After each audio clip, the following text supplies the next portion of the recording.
Welcome to Hurrdat Sports Live.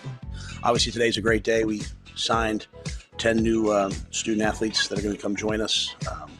We're excited about the group. Once again, it's not just across the nation, it's also international. And it's a select group of guys that we believe in can help us get to the next level. So 47 seconds to go in the third. The deep right side, Logan Nisley, you betcha! A Central Valley egg three, the second of the night for Logan. Again, another wide open look for Bojan underneath to lay it in for two. That's something that Prince does very well.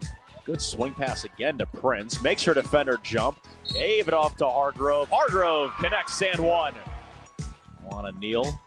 Second time she's been in the ballgame, but this is the most minutes that she's played to this point. She goes up for two, finishes and one. How about the freshman from Los Angeles? Yeah, I thought it was just another great team effort today, and just had a lot of people stepping up at different times and making great contributions. The assist to turnovers or assist to made baskets, was something that I'm really proud of. I think showing that this team is buying into just let's work for our best shot in possessions, and then just, rebounding margin was going to be a big key for today's game. So just thrilled that we were able to take care of those two things and come out with a good win. Good morning. Welcome in Hurrdat Sports Live, presented by Centris Federal Credit Union. That's DB. I'm Ravi Lulla here at Hurrdat Sports Bar and Grill. What's up, DB? How we doing? We're doing all right. How you doing? Don't ask. Okay. Good morning. How we doing? Shane, how are you? Fantastic. Thank you for asking. Yeah. I forget most mornings, Shane. That's on me, and I apologize. Ravi. Oh, shoot. Shane. Never mind. I'm not getting started on that. You're wearing a nice vest this morning. I like the Carhartt. Oh, yeah. This is my Vogler special. That's got to be pretty warm then, huh, with the Carhartt? It's very thin. I wish it was just a little bigger. Yeah. You like it a little puffier than that? Yeah. Yeah, I got you. But, I mean, I didn't wear sleeves, so, of course, it's pretty stupid. It's a little cold out this morning. Yeah, I really, my heart, I can't imagine. It's a total first world spoiled thing. Mm-hmm. I can't imagine not having a garage on a day like today. Of all the dumb things to worry about, especially in the grand scheme of things. Yeah. I'm like, wow, can you imagine having to walk? Because I watch the news every morning. Yeah. And the ladies were talking about, hey, making sure on the way out to the bus and do this, Oof, and do that. yeah. And I just was like, yeah, I don't know. I think I'm kind of tough. I might be at the house today, though. Oh, 100%. I'm not tough. Oh, shoot, I almost didn't come to work today. I'm not tough. I know that, it's funny when you said that. I was just thinking about not even people that take the bus. I was just thinking oh yeah, if you had to park on the street, that'd be a bummer. But you still had a car. Yeah. That's how that's first world super problem. first world. I'm not in the 7th row at Hy-Vee. I'm pissed. I meant because when I lived downtown, we didn't have a garage. It was on-street parking or whatever. Yeah. And so I'd look out my window and start the car and be like, oh man, it's gonna be a cold 40-foot walk or whatever. So that's what I thought you meant. So even yesterday, it was one thing after another in Lincoln, right? Just many fires, just not fires, but just a lot. And I was like, I think I'm going to walk out to the parking lot and go move my car. Yeah. It's freezing, but I just wanted 4 minutes of peace. Sure. Yeah. She's like, I need a second. My teeth are clicking. I was like, and then I drove, this is funny. I drove all, because I was in the Hawks lot. Mm-hmm. I drove all the way around the parking lot to go back to my original spot because everything else was full. Yeah. And I'm like, how did nobody get this spot? I just left this. Man, good timing. And I was I didn't want that spot because I was a little nervous because of the car to my left. Mm-hmm. So I'm waiting to get some directions from Coach Rhule. And who comes bebopping to get in the vehicle next to me? Flipping Buddha right. I said, hey, man, move that piece of junk, that parking job. I said, I'm poor. I got to worry about my car. He said, you're not poor. Yeah. That's what we were doing. We had a lot of guys in and out of the facility yesterday. I would say, how was the signing day show? No, it was fantastic. We Merritt and Mosey let me in. So, oh, nice. And I asked them. I make fun of. Well, they support Westside. Yeah. They were out at Nam Jeremiah Jones, and DJ. Those guys came to watch Westside, but Jeremiah Jones is a big dude. I told him this. Dude. I'm like, did you put on another inch and a half? He's a big dude. And for his look, he's super kind. He's a nice dude. So, we Dawson had on these champagne magenta sweatpants. Okay. And I said, I know you guys just let me in, so I should probably keep this to myself, but what are we wearing? This how we're getting down? And Dawson, he's just he's just like, man, let's do me. You gotta do what you gotta do, So what are you guys doing here so early? He goes, oh, we're kind of on our, it's not a soft schedule. Did he say our own schedule? It's like self-maintenance. Okay. Yeah, those dudes still rolled in at 6:50. And I was like, you're pups. Good for you. I like that. You know what I mean? I like Dawson. Me too. A lot. I like Dawson a lot. He's good natured. And I like Mosey a lot. I told him, I said, hey, do one of you guys mind letting me scanning me in? And Mosey was like, no problem, man, of course. I said, oh, shoot, I love that voice. Do you want to switch jobs? He's like, nah, man. Nah. He said, I see what you go through. Nah.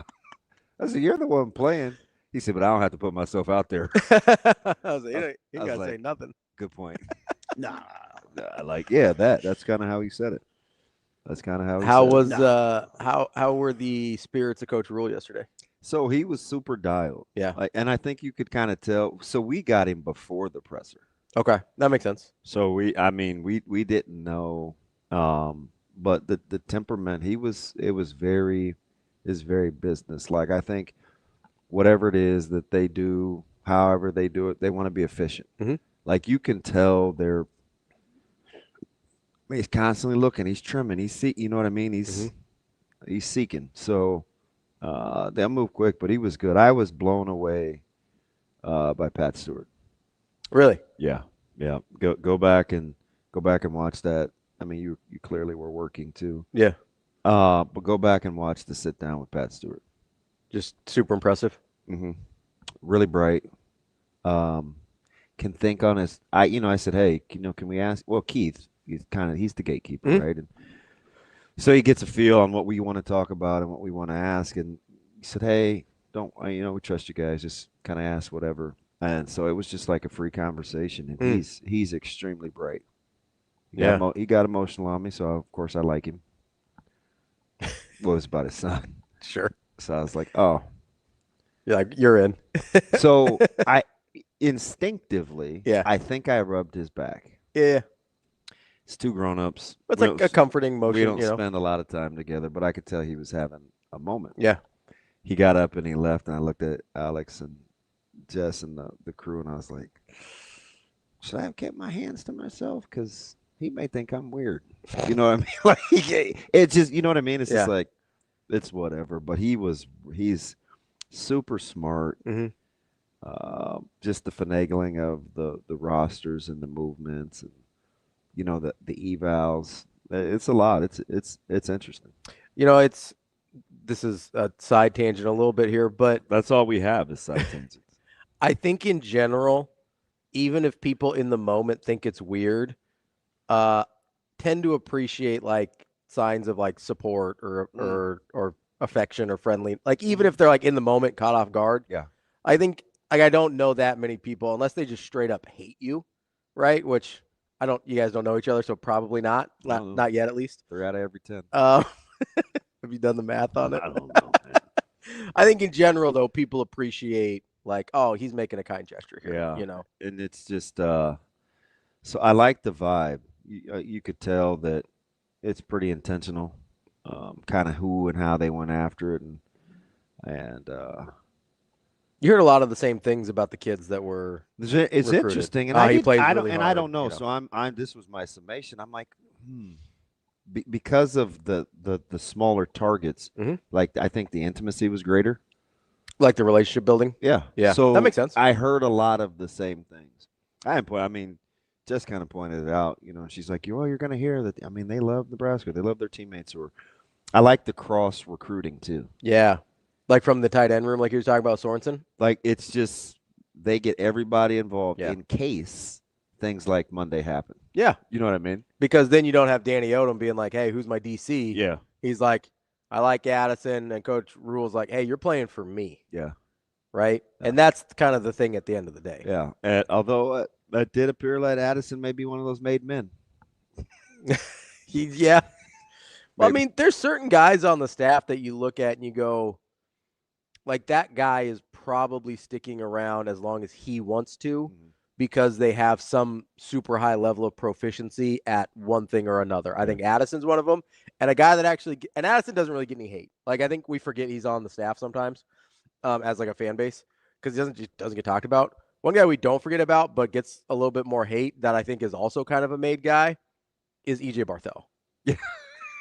I kind of agree with because there is no Claude and Puma. There is no Trey Taylor. Like, obviously, you saw what Emmett did this year. I don't think he still doesn't get his. Yeah, we give all the credit to Emmett. But listen, which is fair. Coach Barth, he feels it too. Does he? Yeah. Well, like I think. Yeah, if you know the guys he helped bring here, you know he's a made guy. He knows it. Like I always used to think. Remember when I would tell you like year one, I'm like, he's always so crabby. Yeah, you did. He's like, always cranky. I was like, I don't know if I can rock with this guy. Well, you rock with me most days. Yeah, but you flash in one of those. Like even yet, and like that's like one of my guys. Yeah. Like I talk to him. I check on him. Yeah. Like I try to make sure. Like even yesterday, I didn't see him, and everybody was there early. So I texted you. I was like, hey man, I said, are you here? I said, I'm over in the players' lounge. He's like, yeah, I'm here.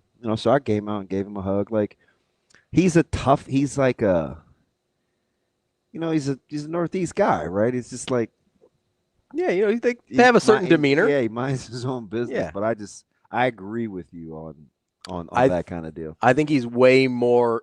Yeah, Puma was very, very, very fun to listen to. Yeah. Yeah. You have got to go back and listen to those player interviews. Yeah. He was, he can speak 4 fluid languages, and he's working on the 6th. That's bonkers. And one of them is Mandarin. Mandarin's hard. So that's what he says. Like, so my dad knows Mandarin, and it is like he said it's and my dad knows he travel a lot, so he knows like 8-ish languages, and he's well, there's some where he can like survive in, but he's not going to be fluent. But he's Mandarin.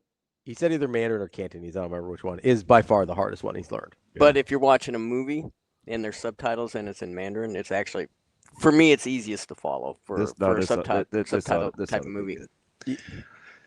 I get it, Shane. You're a big chow young fat guy, and I don't want to make any assumptions culturally. But what movies are you watching that utilize a lot of Mandarin, where you would have had some compare and contrast? Just asking for a friend. No, there's a lot of Chow movies that are like that. A lot of who? Chow. Oh, I thought you said child. I was like, there's a lot of movies. Chow, please. Like Clinton? Yes. Child. There's a lot of movies. Oh, and you're a big Bruce Lee guy. Big Bruce Lee. You can just say they're martial arts movies, Shane. It's okay. Martial arts movies. That's what you mean, right? They're martial arts movies, most of them? Wow. Okay, that's fine, right? Wow. That's what we're talking about. Oh, man. My man T-Mac asked me a good question. He said Asian Wyatt has entered the chat. Oh, is he? They literally just said that. I should. Wow. He said that. Oh, in the chat. That's how he entered the chat. I was gonna say, T-Mac, I will kind of address that later on, but T-Mac asks it. He asks a very poignant. Is that a good word? Poignant question. T-Mac says, and we're gonna bag this thought. We'll let somebody smart like Action Jackson or somebody give his thoughts. Okay. What is the difference between we need better players and we need more money for NIL? Is it just who can say it? No, it is not. Go ahead. Well, unless you want to address this now. It's a fair question. I rock with T-Mac. It's a fair question. Here's my initial thought, and I could be right or wrong, but my initial thought was a lot of the NIL stuff is retaining the players you already have. It's part of it. That is very much part of it. Yes, part of it is player acquisition. But I think when you're talking specifically about NIL, and if you like the guys on your roster, which I genuinely think Rhule does, I think he thinks which he said multiple times yesterday and throughout the last year, couple years, right? But I think the retaining of the young players so that Nebraska sees the benefit of the development instead of somebody else seeing the benefit of the development is part of why that doesn't bother me in the same way. And I'll also say this, T-Mac, and I think it's a fair question. This is why I like talking to people, even though I don't always. It is a fair question. Yeah, absolutely. So what I also think it is, T-Mac, is the vantage point or the frame of reference. So if Coach Rhule or this staff is coming off a stretch in which players are coming to them about guys being in their DMs, it elicits a certain conversation internally. Sure. Yeah, absolutely. Right? Like, and I'm not. And it's a natural progression of the conversation. Yeah, it's like, hey, man, like we have to be in a competitive market where if these guys are bidding, I want to have the opportunity to say yes or no. You want to be in the game. Right. And that's what I didn't know this at the time. I was just gauging it on his personality. But Coach Rhule, this staff, for certainly Pat Stewart, doesn't seem like the type of people that just because they have the money, they're going to spend the money. Even Dannon with the stadium, they're not going to be willy-nilly fiscally. Yeah. It's just not how that group thinks. So what I think it was, and again, God is my witness, I had no idea that it rubbed Coach Rhule apparently the same way it did. But did you read Sam's quote tweet? Was very interesting. And I said something back to Sam because all right, hang on. Sam McEwen tweet? No. Shane, I can't read. Fudge me. I get distracted. What did he say? Which one? Play that or put that comment back up again. Oh, the one about Caleb? If Matt develops players, then why isn't the kid that wore number 1 at Westside getting a lot of playing time?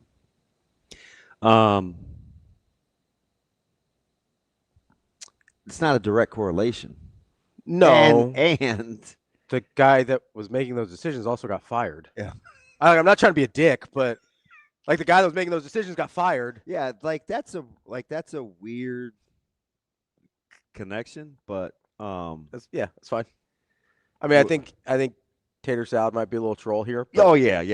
I can tell by with the next comment. Yeah, I can tell by the next comment. But like I see, and I almost was going to entertain that. If we try and take the question at face value, A, I don't think they're directly correlated, and B, the guy making those decisions got fired on Monday. So anyway, I see what we're dealing with now. But so it's like the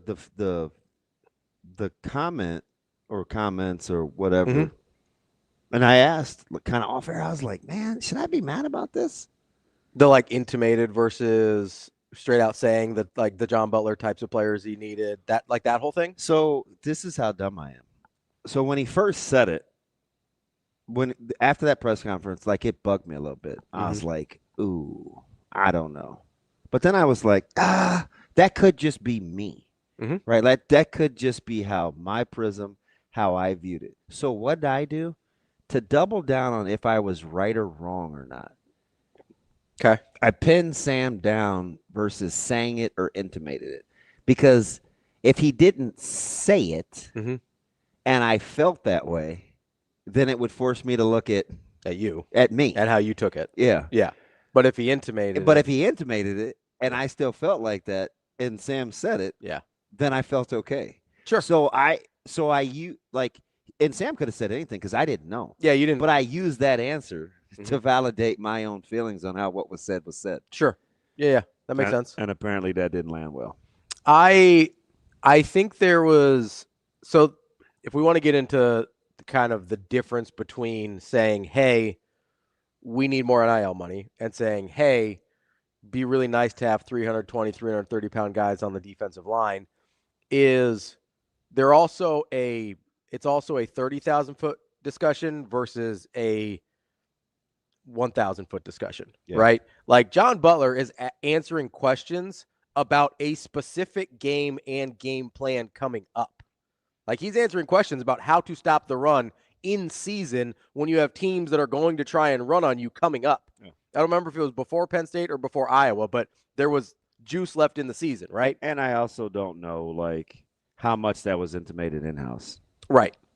Like having discussions with other coaches. Yes. Like sometimes that can wear thin. Like if I don't know how – and listen, I don't know. But I'm saying I'm giving you potential possibilities of how it could have worn thin. Like if that's the first time he's ever said it and he's in a press conference and he didn't really mean it to sound that way, that's one thing. Yeah. Versus if he's been talking since Cincinnati about, hey, man, would be really nice to have a guy like Corleone. Yeah. And it's like, hey, he's probably not enrolling in October. Yeah. So let's figure it out with the guys we got. I wonder, like, is it natural? Like that's a big difference. Okay. I think it's and I should have asked a guy like Coach Mack yesterday, but we clearly weren't talking about hoops yesterday. I wonder what happens, or Coach Hoiberg, maybe another good example. Yeah. While you're waiting for rink mass to get healthy, i.e. getting a better player or upgrading. Yeah, last season while you're just trying to. What's the balance between, I know we're going to be a lot better than we are right now, and still working versus I know we're going to be a lot better than we are right now and settling. Yeah. Yeah. Well, I go back to if you want because those were like when I'm looking at it, and this isn't. I mean, I think I was saying this since UCLA about violence and restricting holes. Like yes, on the defensive line. Yeah, specifically, but defense in general. Like you have to. There's a way that you have to teach that if that's what your desired outcome is. So then it kind of just got me thinking.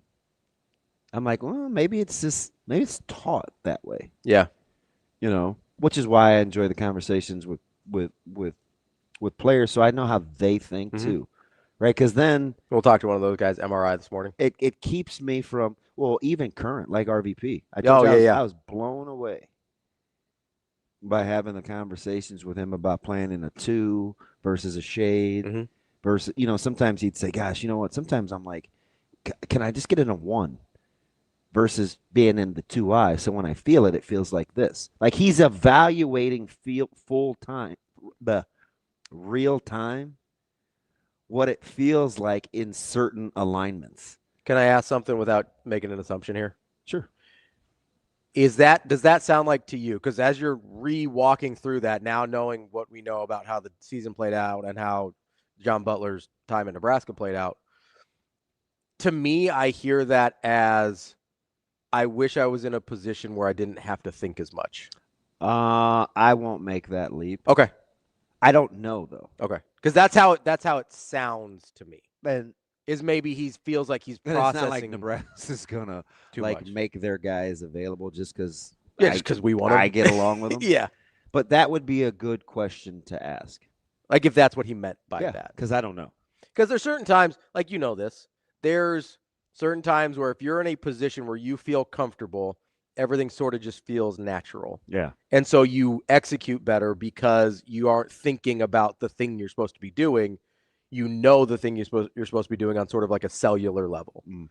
So that's how I kind of received that information. It's interesting because sometimes you just get trumped, right? Where there'll be times where I'll say, or Coach Queen or Coach Anderson, one of our guys will say, hey, let's get into 4s or let's do such and such. And Coach Lamanji will say, I mean, he coaches D-line with Coach Anderson. And Coach Lamanji will say, my guys don't like 4s, or my guys don't put them in 2s. Hey, we're gap guys. Or you know what I mean? Yeah. So they having an understanding of what you guys are comfortable with. And not everything is the same for everybody. Yeah. Right? Just because you plan a 3 versus planning ask anybody that's ever played in a 4, like planning 4s suck. Right? Ask Jay, it's not fun. Yeah. Like you gotta be a dude. But there are a ton of advantages if you can play in fours. If you're good enough, right? If you can be a Richard Seymour or a Justin Smith, some guys that have famously thrived in playing in the four tech. But not everybody likes doing it.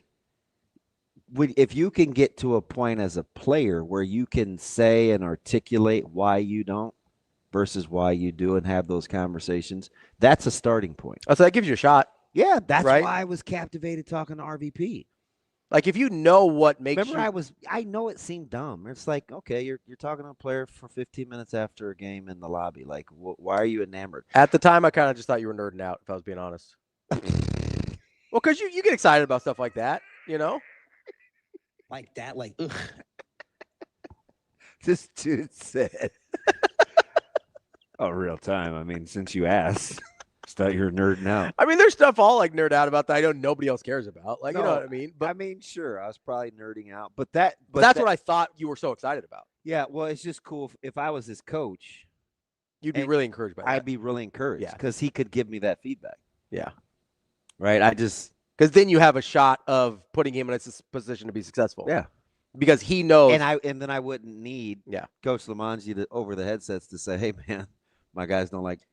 And, don't put them on the move. And then if you're still like, hey, I understand where you're comfortable, but I still want you to try this because of X, Y, and Z, you can teach it better because you know what makes that guy comfortable, right? Yeah. You can give them a shot doing the uncomfortable thing because you know how to get them mentally into a spot or be like, oh, I understand why you like the one better. Yeah.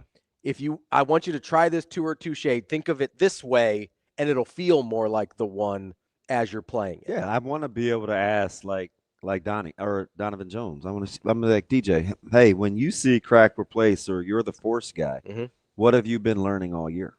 Or, whatever it is. Yeah. Because that would let me, and I'm sure they do it.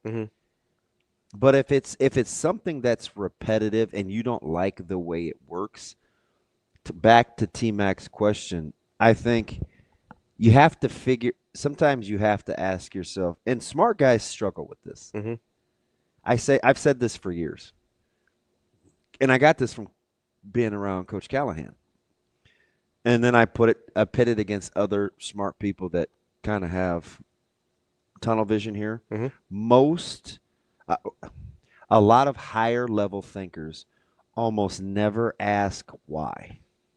They're usually so successful or so adept, they assume they know the why. So it's like when they're looking at something and it's like, I called this play, I designed this, and this. No, they don't say, now why can't it work? Or why is it not working? Because they assume that it should. You need to ask the how or the what. Yeah. But typically the brighter you are, the more assumptions you make about your pre-existing knowledge. And you almost never take into account what you're dealing with. Yeah. You're just smart enough to make it work. Yeah, to adjust to it on the fly. It doesn't. That matters less. But when you're with people, like actual people that have to pull it off, it matters more. Yeah. I would say that the how and why, I think, matter as much as the what when you're trying to impart information, especially if it's new information. Yeah. I bet you I don't want to speculate, but I obviously have a tremendous amount of respect for Bill, right? Bright guy, super bright guy, super successful. You know what I would almost bet he always starts with? What's that? How? I think that's probably right. Does that not seem like his personality? Yeah. Is that most bright people's supposition at your point and from your experience? Yeah, because you don't usually need to spell out the why. They're smart enough to be able to be like, even if they haven't thought of the idea. Somebody like Noddle. Like, even if they haven't thought of the idea, as soon as you say it, they're like, oh, that's why this makes sense, blah, blah, blah. And then, okay, how do we pull that off? But I think don't you think a lot of bright people assume the how too? I think they process through it. I don't know if they always say it out loud. Yeah.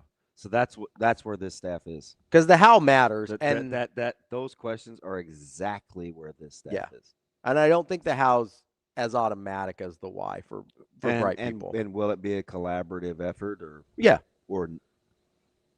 Like that's what they have to. Because I think when you're doing the how, and this sort of goes back to the NIL versus the talking about specific players, is you sort of have to real time take inventory, right? Okay, so what do we have?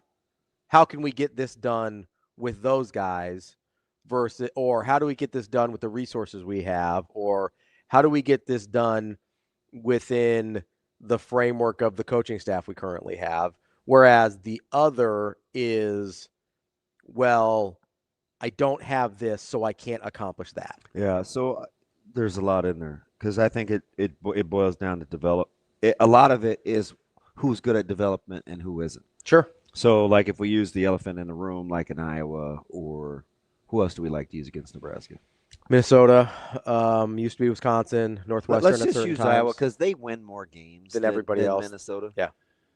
So what questions do you think they ask of the what, whys, and hows when they get players in the program? How? How do we get this guy to the place that we need him to be? They know where they want to get him. They know, yes. So they know the what they're dealing with. The what is the talent eval, right? Like you assume they know the why they're doing what they're doing. Yeah, because this is how we think we can win games. Yeah. So and the how is the only variable left. That's where Nebraska needs to get. Yeah. So if you want to be, and I'm only using defense as the example because it's the low-hanging fruit, which I hate, by the way, because it typically has the most dirt on it. But since it's what T-Mac's question was about, if I sold you on what I wanted, I told you this. Explosive front, movement defense. If you tell me on who you're going to be versus, and this is going to be who I get to work with, yeah, and then you're not that person, I'm probably going to evaluate that. Yeah. Now, there could be a multitude of reasons why. Sure. Maybe I make you uncomfortable. Maybe I didn't give you enough latitude to be who you said you want to be. There could be a lot of things, right? But at the end of the day, if I tell you I want to be an explosive movement front, and I'm selling you on this idea, hey, coach such and such, talk to me about your vision. I like what we did this last year and this year or last year, how we did it. And then as the season goes along, the outcome isn't geared towards that methodology, and it further gets away from that methodology. You have to ask yourself why. I said 3 weeks ago, the most important thing to ask is, we were at headquarters, and the thing landed like a lead balloon on social media because the clip that was cut was based on what did DB expect was going to happen? And then people were like, well, not to get blown out by Minnesota. But if you listen to the segment in its entirety, what I was saying is you have to figure out three things. It's one of three things. I know you didn't go get the big D lineman in the portal. That's gone. That's over. You can't go back and get that. That was the pound of flesh day. So you have to ask yourself, where did I go wrong? Was it in our development? Did we not train them correctly? When we go back to the offseason, do we need to look at how we train them to get them to where we thought they could be? That's number one. Then number two is, all right, did we miss on like the temperament? Did we think we had something? We think we had some dogs and we didn't. And we didn't. Yeah. Or was my eval or my schematics with the eval so off that I never gave myself a chance, and then I got to do something different? Like, you have to go. I said the most important thing is to figure out is why you didn't get the desired outcome you didn't get.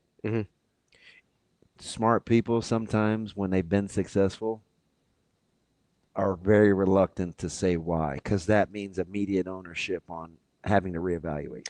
And it's also does that make sense? Yeah, I think this is part of what you're saying. Correct me if I'm wrong. I think it also sort of presents, and I know this, I say this phrase too much.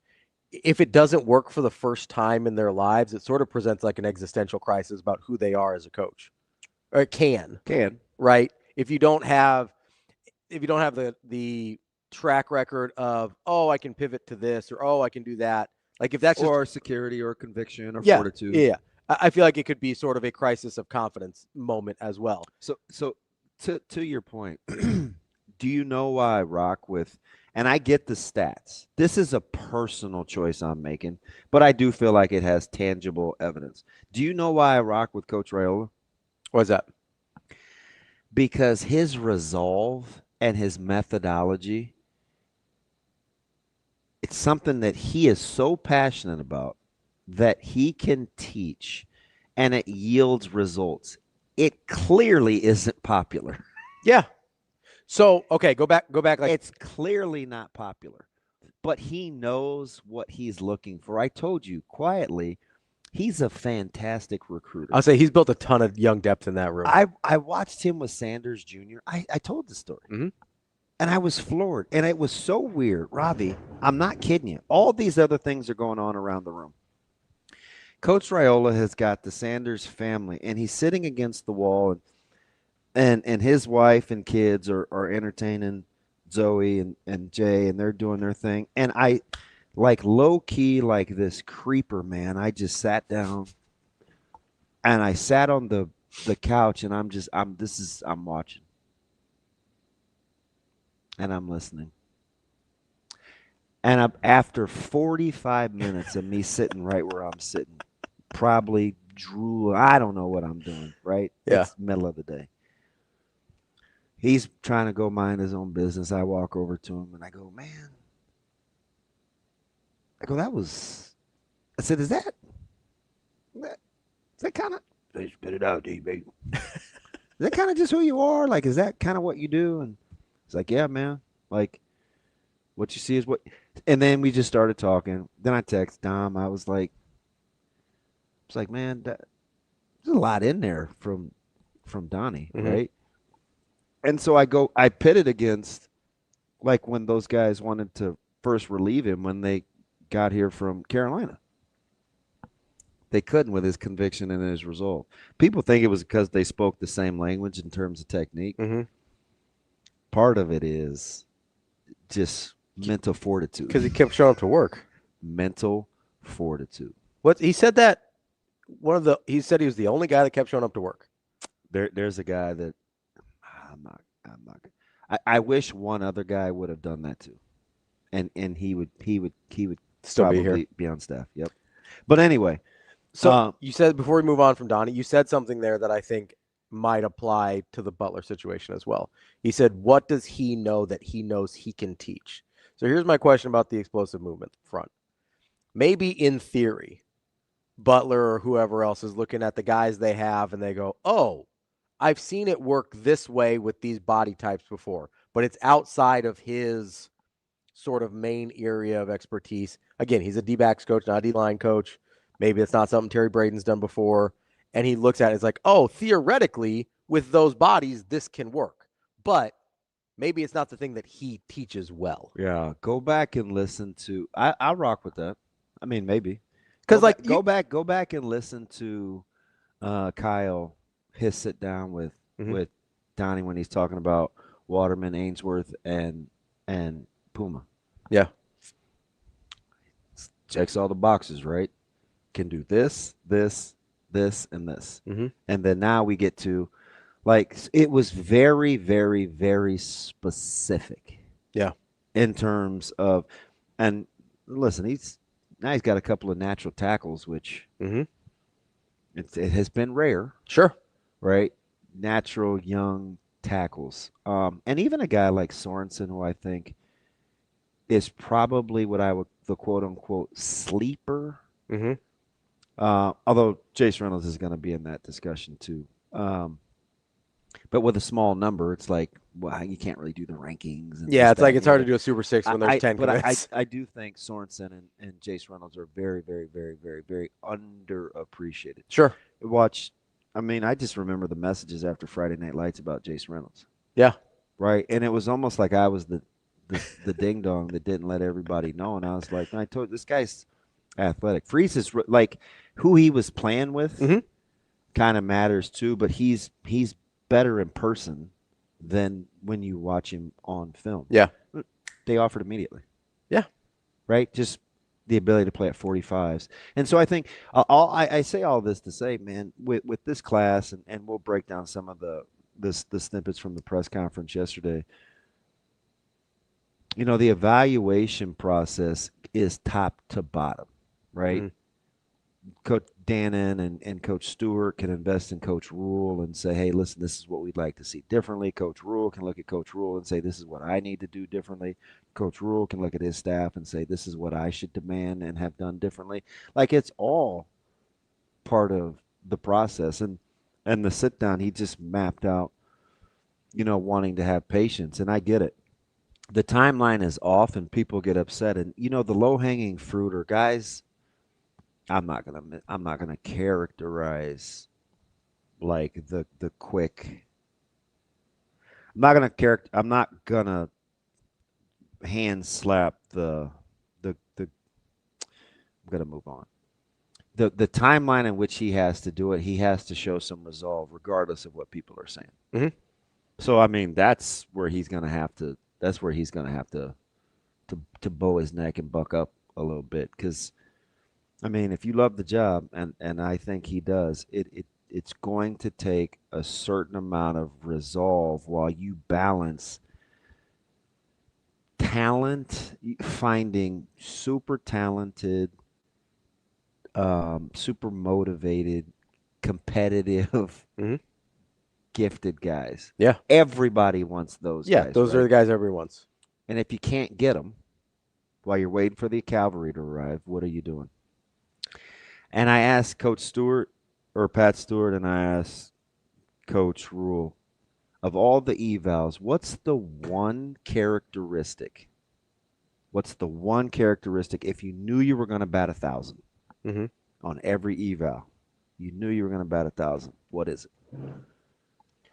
So I thought about it in the opposite way, in the sense of, what's your most margin of error? No, I thought of it in what's the thing you're willing to give up, or the thing you think you can teach. Like if I'm sitting there and I want, what was the list? Super talented, super competitive. So I didn't give them. Right. No, I meant what the list you just gave me. Yeah. No. You said super talented, super competitive. There was something else in there. I don't know. I said yeah. Gifted and talented. So it's probably. But let's say there's 4 characteristics, whatever they are, whatever they're evaluating. You say there's 4 characteristics that everybody, like, those guys mostly go to Ohio State and Texas and wherever else, okay? So we have to understand, and I think about this because this is sort of how I had to recruit at the NAI level, right? You're not getting any perfect prospects at the NAI level. That's not how it works. So what is the one thing you're willing to sacrifice on in terms of, hey, I know this guy doesn't have that. Either I don't think that thing matters as much, or I think I can teach that, mm-hmm. right? Yeah. Like there's certain things some people think they can teach, some people think they can't teach. If it were me, like a super competitive would be non-negotiable, right? If you're not super competitive, I don't think I can force you to be super competitive. Like, all right. So what do you think Coach Rhule said of all the adjectives? The one that is infallible, if he could make it infallible. I think some version of competitive. He said it without even batting an eye. I said, do you want to think about, like, I was laughing. Mm-hmm. He goes, oh, competitiveness. Yeah. And I was like, oh, do you want to think about that for a second? Yeah. Wait, what do you think? Because if you're competitive, you're tough, you're going to do all. What do you think? Pat went about 45 minutes before Coach Rhule. And I guarantee Coach Rhule's busy, so he's not listening to. Yeah. I doubt he's listening. It's competitive. No, kind of. He said the ability to function in stressful time, like under duress, like sure, like resolve. So I think they're very connected. Yes, but not quite the same. I think if you are competitive, you likely will find a way to function in chaotic situations. I do think there are people who are great at functioning in chaotic situations that aren't necessarily that competitive. He said something that was interesting. Square rectangle thing. Remember, I was going macro, micro, mm-hmm. where this needs to be a quiet off season. You don't want to talk about, you don't want to be too outward about what the methodology is. You just want to put your head down and go to work. Mm-hmm. Right? That's to us, to the fan base, like just go to work. Mm-hmm. Right? Like work on you, quiet off season, just go to work. But I said internally, what did I suggest that they do? It's where I walk through the whole, there's these sequence of events that happen in every game that gets away from you. Yeah. Piece them all together. What do they have in common? What do they have in common? What happened in this middle eight? What happened after the 2nd and 9? Mhm. They go hurry up, and we melt down when you had only given up 125 yards of total offense. Or after Penn State gets the long run from Katron Allen, like the bulk of that sequence. Or, I mean, pick one. Mm-hmm. You get the defensive holding and the PI on the defensive series against Minnesota. Mm-hmm. Like, what happens after that where it just goes? That's what they better focus on. And here's I think one of the most frustrating things for me about the way the season played out based on that sort of dynamic, right? Is I felt like there were times early where they had figured it out. And the thing that I think of immediately is pass interference against Cincinnati followed by the interception. Like, they didn't allow that moment to get away from them. And then later in the year, it seems like they did, right? Because that's a very similar sequence, I think, to a lot of what you're talking about. You have a bad defensive pass interference, one that you probably shouldn't take, one that you just need to go back, look for the ball, keep your hands off the guy, and it puts you in a really bad spot where they're driving to tie the game at the very least, and they probably got enough time to take a shot to win it. And you go immediately from defensive pass interference to, boom, game-saving play. That stopped happening at some point, and that's what I would want to know. Like, what caused that to stop happening? Yeah, which, I mean, would lend itself to why I think they struggle against teams that embody consistency. Yeah, because they never waver, right? Yeah, I mean, in theory, not even on paper. And I think there's an important distinction. And I was talking about this with Coach Woods before the game. Like, Iowa in theory, is the worst possible matchup for where Nebraska's been the last 10, 11, 12 years. Yeah, there's a reason the record is what it is. Yeah. I mean, really. Yeah. Against Iowa, there's a reason it is what it is. There's a reason it was what it was against Wisconsin. Because they were very similar for that time period. The 12 in a row were not a mystery. Mm-hmm. Wisconsin did what they did, super consistent at a super high level. Honestly, for a lot of that time at a higher level than Iowa did. Like, there were times I thought during that stretch, Wisconsin was a better version of Iowa. This is, it sounds so dumb and elementary, but I would just spend this off season. Who do we want to be? Mm-hmm. And just do that. Chase that with everything. From Coach Holgerson to Coach Shorts to Coach Raiola to Coach Addy to Coach whomever's on the defensive side, just do that. Then it's easy to find guys that you think fit that. Mm-hmm. Don't sprinkle in or don't be distracted by like measurables, or if you want to be a tough, disciplined football team, then recruit tough, disciplined guys. Yeah. If you want to be high flying, athletic, explosive, then go recruit high flying, athletic, explosive. Just don't have it be different than what you want your primary attributes to be when I ask you the questions. Mm-hmm. If you're not going to miss on an eval, what ingredient would it be? Whatever that ingredient is, do your best to find those guys. I think that's how you have to portal. I think that's how you have to go recruit. And I think that's how you have to build your program. Because there are only a handful of programs that are uber talented enough to not overcome that. And even though we think they're uber talented, like, it'll come to bite them still. Well, just go back and listen to some of the press conferences that annoy Kirby Smart. Do you know what he never talks about? What's that? Talent. No. What's the thing you kept bringing up in the spring? None of these guys know what they're doing. I was fascinated. Yeah. He didn't say he didn't have good guys. Now it's Georgia. So you can be like, oh, they've always got good guys. No, see, I'm not doing – see, don't let people do that to I you. know. Don't let people do that. Those are the same people that bring up records against winning programs. Like, don't let people do that to you. Yeah. When Kirby Smart said, I looked around the room and I asked myself, how many guys are in year 3 in this program? And he looked around and he said almost nobody raised their hand. Mm-hmm. This is Kirby Smart, national championship caliber coach. And he's like, year 3, he's like, man, he was mad about the spring practices. Mm-hmm. And he was like, and it dawned on me, the guys raised, and nobody's raising their hand. And I'm like, no wonder we can't practice the Georgia way. No wonder we can't do Georgia things. Because they don't know what the Georgia things are yet. These guys don't know. Yeah. So the detractors about the staff will say, well, they've never won anything either. But the thing about it is, should they stop trying? No, like, okay, you're right. No championship pedigree in the room. Does that mean that they should stop trying? No. Right? I think we can all agree to that. Absolutely. Yeah. Okay. So when somebody says, hey, they don't even know how to practice, like, that's why I say, man, if you could just give me the same 70% of the guys for the next time around, they'll be better. Yeah. They just haven't had the same.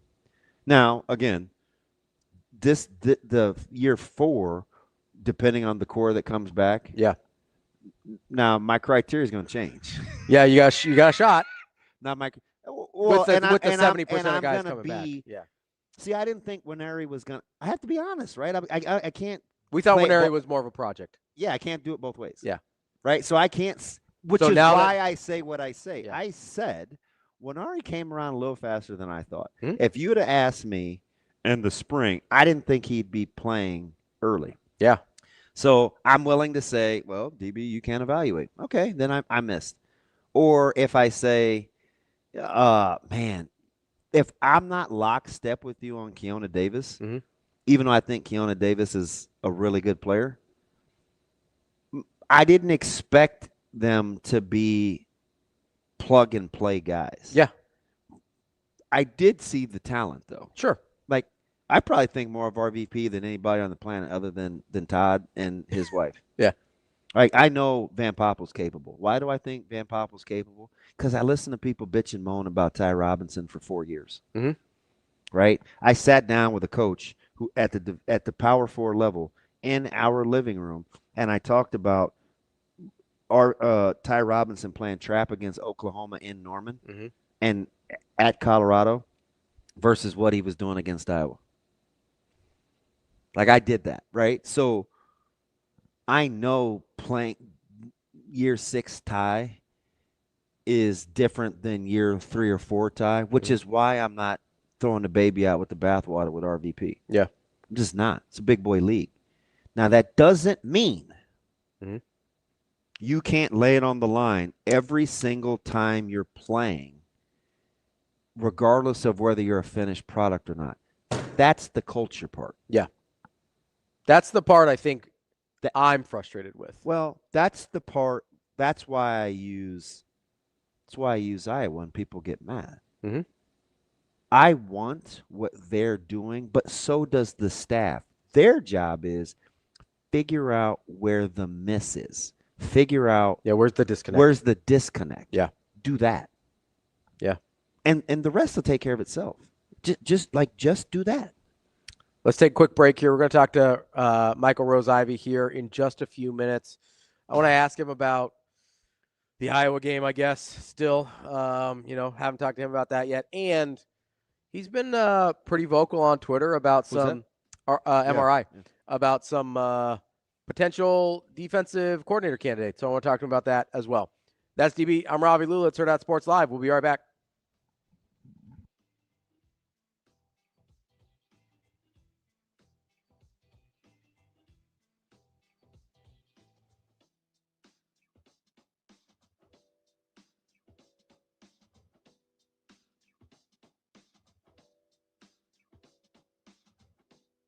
We wanted players at key positions that we felt like are hard to get in the portal. Like when you look at offensive linemen, you want to continue to grow through high school recruiting, grow your own guys, and then supplement when needed. And so to go out and get 3 offensive linemen, we thought was really key to us. And then we wanted guys we thought would be difference makers. Obviously, whether it's a place kicker, this is a windy place, this is a difficult place, and so someone that we thought could contribute. We have a great kicking room, and Eck just wants to continue to bring talent into there. At the wide receiver position, we wanted a big outside guy, and we believe that we got that with Nayland, and we wanted someone the versatility of Larry who could play inside and outside, and just really competitive. Jamal, we want to run the football. I think we proved this year that a back can be featured here, and so we like the running back room.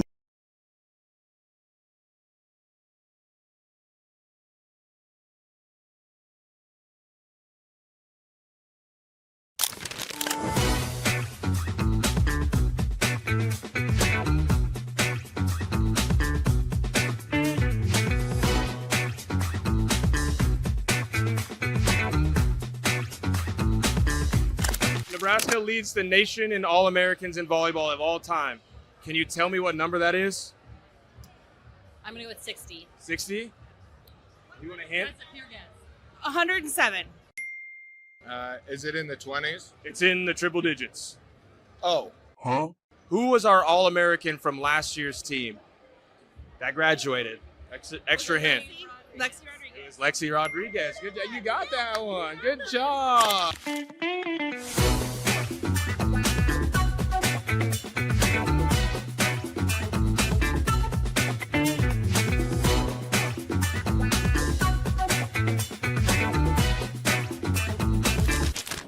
Aspirations can drive us.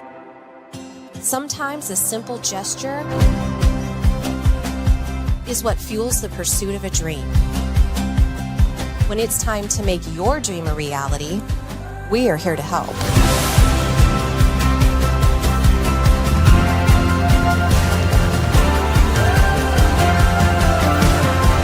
Centris Federal Credit Union. We are where you are.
Welcome to Hurrdat Sports Live.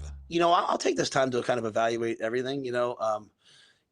John's situation was unique in that, he's going to have some opportunities, and I wanted to make sure he got one of those opportunities. I mean, he's a really valued coach, especially in the National Football League.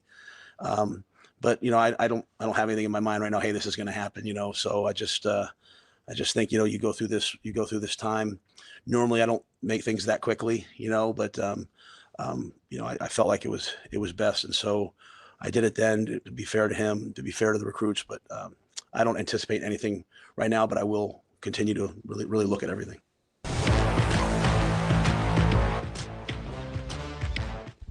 Welcome back, Hurrdat Sports Live, presented by Centris Federal Credit Union. That's DBM Ravi, Lulla here at Hurrdat Sports Bar and Grill. We are joined now by Michael ROSE-IVEY, former Husker and one of our favorites on the show here. MRI, how we doing? Good morning, fellas. How you guys doing? Good. MRI, it's weird. He used like your full government. It caught me off guard. I was like, wait, who are we talking to again? if people address you 100 times in a day, how many times do you hear Michael?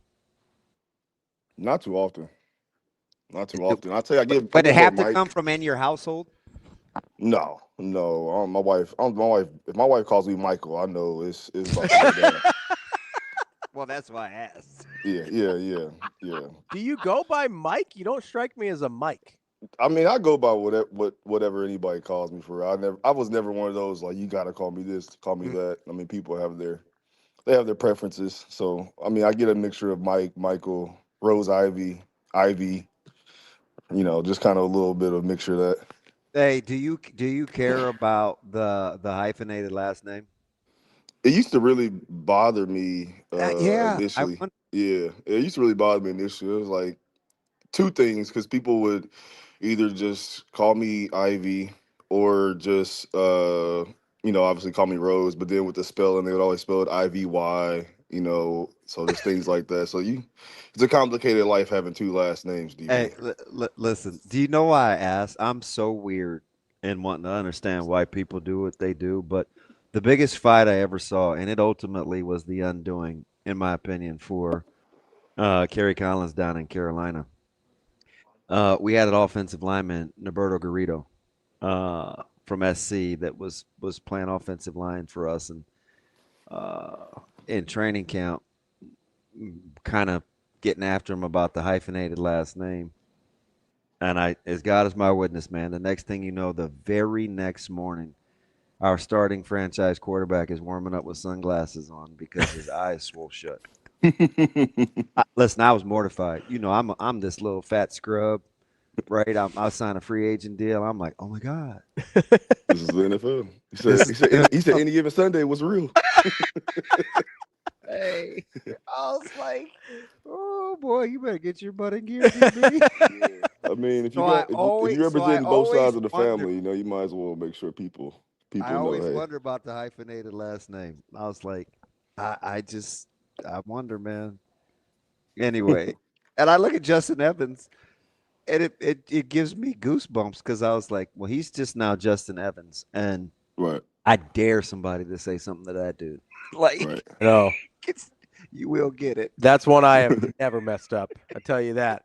I might have let a couple Cam Taylor slip every once in a while and forgotten the Brit, but I've never put Jenkins on there. Yeah, I'll tell you that much. Better ask that guy what he wants to be called. Anywho, let's talk defense, man. You and I wish, and I never ever want to put you on blast without permission, but sometimes I just want to screenshot our conversations because, I mean, between you and Foreman, kind of the two guys that I think are patient enough to talk through defense and aren't going to cram it down folks' throats that don't know defense, right? Can just make it about, can simplify it. When you look at this defense in its totality, generally speaking, what do you think was the ultimate undoing for Coach Butler? And I think I may be talking more in generalities here. Which is good. Yeah. Because I think generally it was his undoing. Yeah, it was undoing. I don't know how much understanding, and this is just like I said in general with some coaches, right? They coach on the back end, and while a lot of those guys are passed up as DCs for linebacker coaches, right? It's because the understanding of front structure, and I think that was really, and we talked about it, not trying to put it on full blast and we on air, but we talked about it more in depth. That there just seemed to be some structural differences for what the front was doing and how the back end was fitting it, right? And I think, and this is just me just being around ball and being around coaches, that more times than not, a lot of defensive back coaches are not they're just not aware or just understanding the intricacies of the front seven as much as needed to be the overall coordinator of a unit. And you saw that, right? I couldn't tell you if the backers were playing, one gap or they were supposed to be stacking and falling back, right? I couldn't tell you what the philosophy was. Are we going to be a spill, dent, or force box team, right? I couldn't tell you, how we were supposed to get our fits on crack replace, right, and on the backside, right, a 3x1, or we're getting hit on those long runs. So there was just a lot of things that just for me, if I'm a linebacker coaching that defense, I'm looking at it as if I don't know how to tell my guys to fit here, right? I don't know how to tell the D line, hey, we're gonna gap exchange this. So there, to me, I think the under, and I could be completely wrong. Obviously, he's been in the NFL, he's done a lot of stuff, but just in general, from my coaching experience, even playing experience, DB coaches aren't as devoted to learning the front, right? And learning the intricacies and the small details that goes to being able to manipulate that to get the run fit that maybe you want on the back end. And again, Rhule is the biggest writer on the wall coach that I've probably been able to kind of follow closely. Is, I mean, it was kind of the whole fitting from quarters and cover one thing. Like, it was already there. I'm not crazy, right? Yeah, you're not crazy. It was already there. You know, to where there was some type of miscommunication or lack of just knowing what we want to do. And you said it, I think, before I came on, it's like, you know, obviously our off season, right? They need to focus on what do they want to be and just do it, right? And we're not going outside the lines, right? If this guy's a fit that, I think I said that last night with K-Dub, same thing. Like, you have to find something systematic about you defense and saying we are only recruiting these type of guys, right? And we're gonna pick out an area in the country where we can get these guys in plentiful, right? And still have to compete with some high level schools, but then also, right, we have a chance to actually go get them, right? So I think at least defensively, like you mentioned, they got to get something more systematic and stay within that system as far as the players, even the coaches and their mentality and how they coach it, their experience. But then also, like I said, I think at the end of the day, it's a lot harder for those DB guys to really understand the fronts, and I think that's kind of what caused some negative, obviously some negative plays, and obviously Butler's job. Yeah, I'm always trying to. I'm a big how did we get here guy, right? So whether it's me that made the bad decision or somebody else made the bad decision or whatever, like I'm coaching, whatever, I'm always like, well, how did I get here? And I go back to something I talked about after one of the coaching clinics I went to in year one at Nebraska. And people asked me about, didn't really know Tony White, Evan Cooper was his guy. And Coach Knighton was inexperienced at the collegiate level. And I remember saying, and I said this on air, I said, one of the things that I was captivated by is that Coach Knighton and Coach Cooper worked in tandem, where Coach Knighton knew what they were doing on the back end, and the back end was predicated on what the front was doing. And I was like, gosh, I'm always appreciative of that connection. It seemed like not low-hanging fruit. It seems super obvious that it should be that way, right? Right. But You'd be surprised. No, MRI. I mean, not you. But I mean, you're I think the overall general fan would be thoroughly surprised how many defenses are bad, not because the players are bad, because the structure is just not aligned from the three levels. So I asked Coach Bush a question, and listen, I love Coach Bush. I think he's super smart. For sure. I think he's getting way too much credit for what he said, but he said it in such a simple way that I think people vibe. But I asked him the question. I said, hey, listen, how important is, because I wanted the audience to understand what I'm talking about when I've been saying this for a couple years. How important is it that you're married in the back end versus what you want to do on the front end? Now, one thing where I thought he was really good, he talked about, we give down calls or here calls. When I want to spill, our safeties will be like, hey, here. So they know OLBs know that they're there or whatever, right? There's that communication. But he said, when I took over in a pinch, instead of showing it and getting down to it, we just lined up in it. Yeah. And all, like, the light bulb went on for everybody that was listening. It's like, yeah, just do that. But there is some give and take there too. Yeah. When you're looking at what Nebraska could have done differently, was there a time where you just would have said, hey, let's line up in it and just do this. Do you think they would have been good enough to do that? Because the answer was beautiful, right? But I'm saying relative to what we actually want to happen, I don't know, like if we would have settled for that real time. I mean, I could be wrong, and maybe my perception or how I was watching it, but I feel like that happened. I feel like there was a time. There was a time in the season where I'm like, okay, they're not stemming as much. They're not crossing face as much. Yep. They're trying to hold point. And for certain parts, a little bit of me was like, okay, that's a good thing. Again, what you're leading to with your question is how long is that sustainable, right? Yep. If our whole motto was been movement,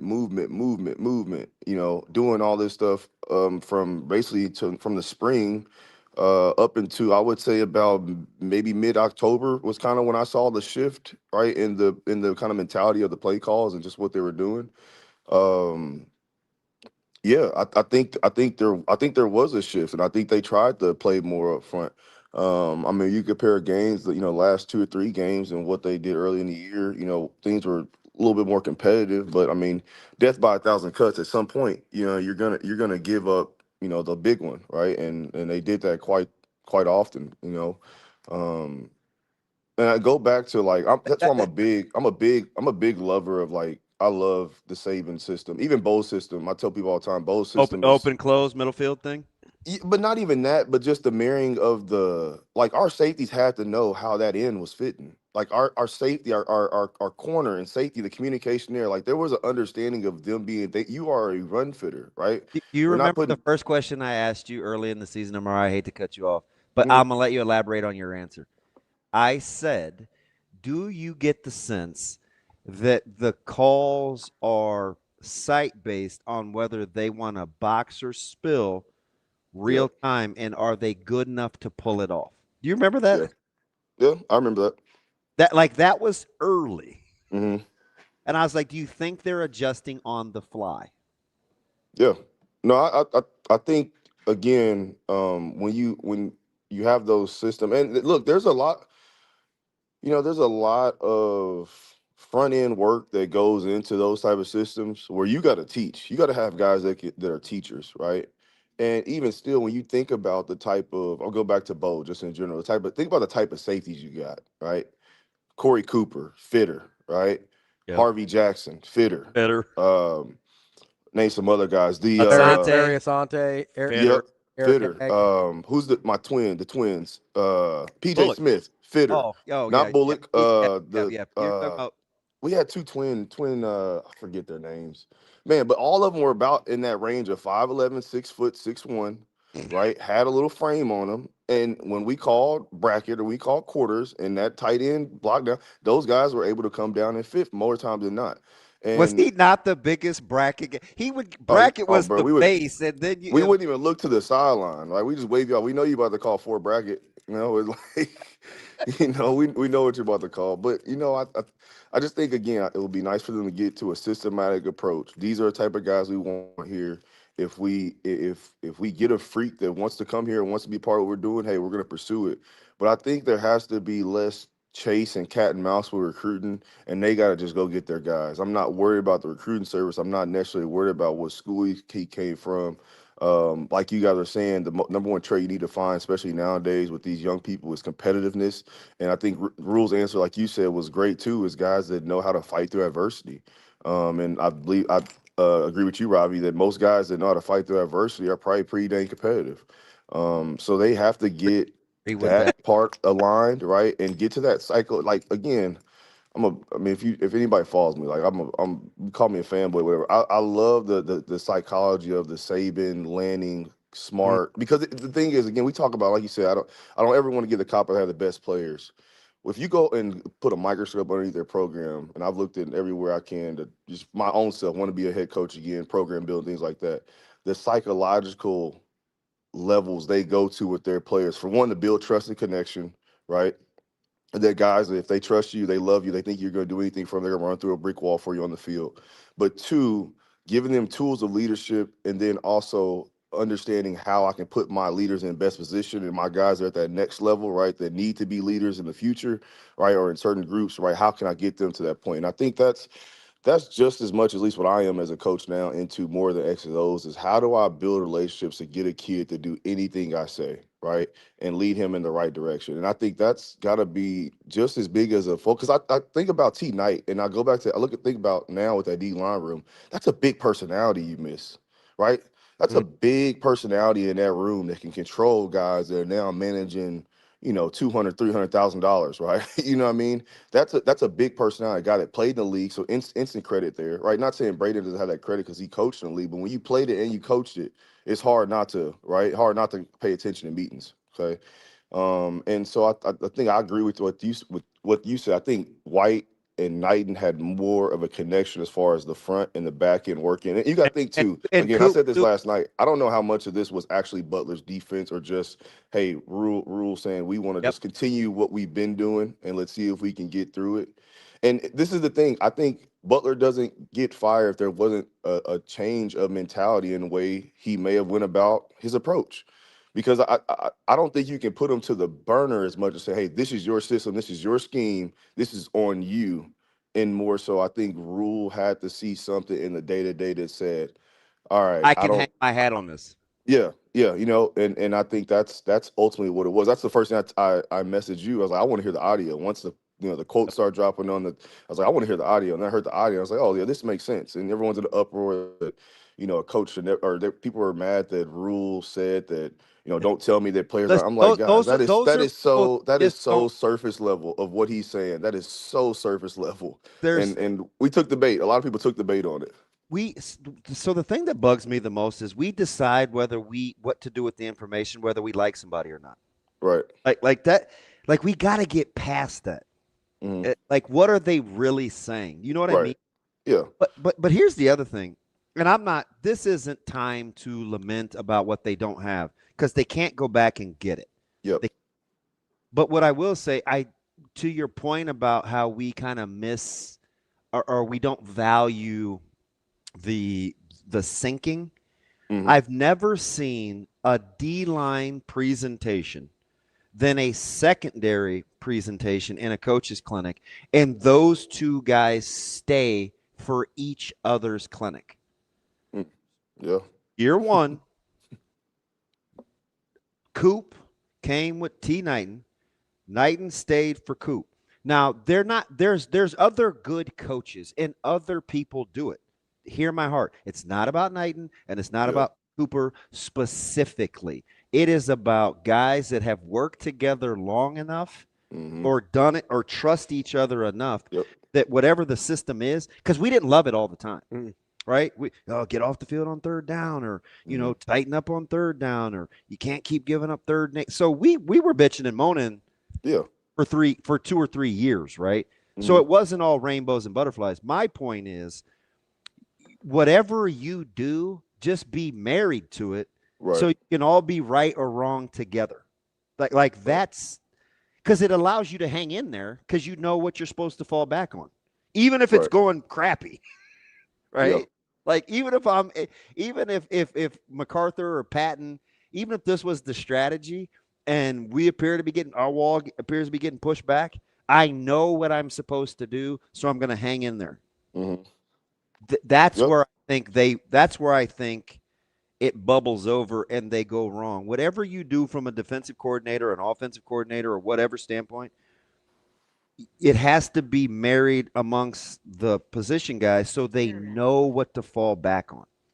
Right, for sure. I mean, again, having a systematic approach is, the most sure way, right, to guarantee the same results, right? Now, you can have a bad system and get the same results, right?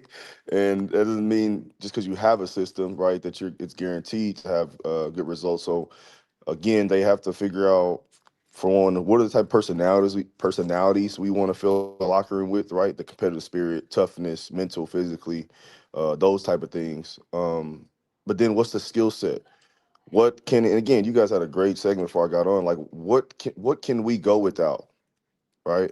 What can we go without? What's the one thing in the recruiting process we can say, hey, if this guy has this, It's okay if he doesn't have this because we feel like we have an elite teacher at the linebacker level of block recognition, right? We just need to find guys that can play fast downhill, finish tackles hard, right? Play both ways. Maybe that's our criteria linebacker, right? We need guys that are two-way guys, right, or guys that make plays on both sides, right? They can do X, Y, Z, right? We know they may be limited here, but we have the guy here to help fill that gap. So again, has to be something where, it sounds like the defensive staff is going to be evaluated, right? It's going to be interesting to see how many guys are out of that group after this year or who stays. But I think, again, it's got to be systematic. They got to find a system they believe in, an approach they believe in that can be duplicated on a week-to-week basis regardless of the opponent. Michael, you talked a couple times about how you thought Butler maybe changed philosophy or changed how he approached things over the course of the season. At one point, you said it felt like about mid-October. I don't know if that was intentional because you know what game was there, or if that's just when in your head it feels like it changed. But that was October 17th was Minnesota. After the Minnesota game, we heard John Butler say to the effect that he got spooked by one of their big plays and basically started doing things differently. Was that something you were talking about specifically, or do you think that might have been a catalyst for what we ended up seeing in the second half of the season? No, that's great, Ravi. I wouldn't say that was exactly what I was thinking, but that probably is where my brain probably took me to. When you look at Minnesota and even just all the things that came out of it, I think it was that the same week Rhule said, we got coaches that barely, took them serious. And yes, yep. So, we can do the whole CSI. And Coach, he knows that that's his fault. Yeah, but we can do the whole. I feel like if we really, again, Rhule's great at this. We can do the whole CSI, get us a little board, start getting the rubber band, start pinning all the quotes to what each game, and you will find, I think, just structurally, I don't know, I haven't talked to anybody, it's my perspective. I feel like this was a system that Rhule wanted to carry over. Butler may not have wanted to continue it, did it, right? Had some success on the back end, right? It was good early on. But once I think we got into the Big Ten, again, this is where, again, I feel like I can come to the conclusion, just as a coach, seeing stuff, that once we got into the Big Ten and you got a more, I when you say complex, I would say more schematic run game outside of what you got. Cincinnati was okay. They had more quarterback runs, but you got more, just more scheme in the run game in the Big Ten.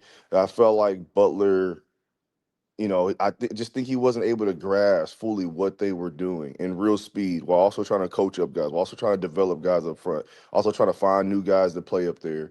And again, I think just a lack of marriage between the front and back end was exposed. We saw it in Michigan, right? And we analyze those runs only to see those runs show up versus Minnesota, show up versus Rutgers, show up right in all these games. And now that's when I say, okay, there's something schematically off with the structure right now, and it continued to be exposed. And you see the same thing, you're going to keep getting, or if you can't handle something, you're going to keep seeing it every week. And that was what Nebraska's defense got. Really good stuff there, Michael. Man, last thing for me, because I saw you on Twitter quite a bit. You've been putting some stuff out there about what you'd be looking for a defensive coordinator for Nebraska. I don't know how to say his name. It's the Tulsa defensive coordinator. I think it's Vince Kears or Kears. What do you like about what you've seen from him? And is he your top choice, or you just kind of like what he does? That would be, I understand the bigger names and maybe more obvious names to Husker fan base. But if I'm looking for a guy, I'm necessarily going to have to spend top dollar for one, right? And to where he's still going to have control over the coaching staff, that he can come in and he bring in the guys he wants to bring in. So you have that pool of money available. But his track record, he's been a head coach at Mount Union, has won national championships there. I really got introduced to his defense. They had a defensive tackle. Last name was Alexander. Was a dog. Nose tackle, just wrecking havoc. And was just watching their defense and the stuff he does.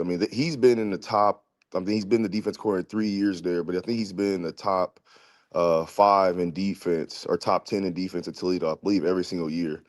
Creates high havoc rate, and just does a really good job, I think, at that level, right? Developing the talent around him. Obviously, when you're in the MAC and you're Ohio school, right, you're mainly getting your guys from Ohio, right? You're mainly getting your guys from a certain spot. So I think he has a systematic approach already, right? And the area I think we got to get into, I understand wanting to go into the South and get these guys, right? But there's too much money rolling through in the SEC to really get the high level, and not even high level, even the developmental guys that have the frame and things like that, but just need the tool, the teaching. That we need to start getting into the Ohio's, Wisconsin's, Michigan's, and start pushing into there to get our O-line and get our bigger guys our guys up front. Just natural toughness too, with those guys being in colder climates, in my opinion, and being more adapted to that. But I like what he does. I mean, it's a 4-2-5, so everybody clap together. We can get back to a quote unquote 4-man front. We need 4 down, MRI. That's childish. Yeah. We need 4 down. Childish. No more 3-3-5 talk, which actually, he does run a little bit odd front, so don't tell anybody that till they see it. Our college football professor agrees with he is applauding vigorously, and this is living on Vince Kira. But I mean, simple court. I mean, actually, if you guys look on the internet enough, you'll find his a small sample of his defensive playbook from Mount Union. When I look at it, all right, don't cry out, Husker fans, but it looks very similar as far as what they do to a lot of what we did with Mark Banker. It's very simplistic in their quarters. They're going to play palms. They're going to play, man match quarters, right? Poach the backside safety. I mean, stuff we see in high school, kind of every week, but just the how they do it and the complexity of the zone blitzes and things like that he adds in there that makes it the system. But as far as the structure, it's just a 4-2-5 quarter system.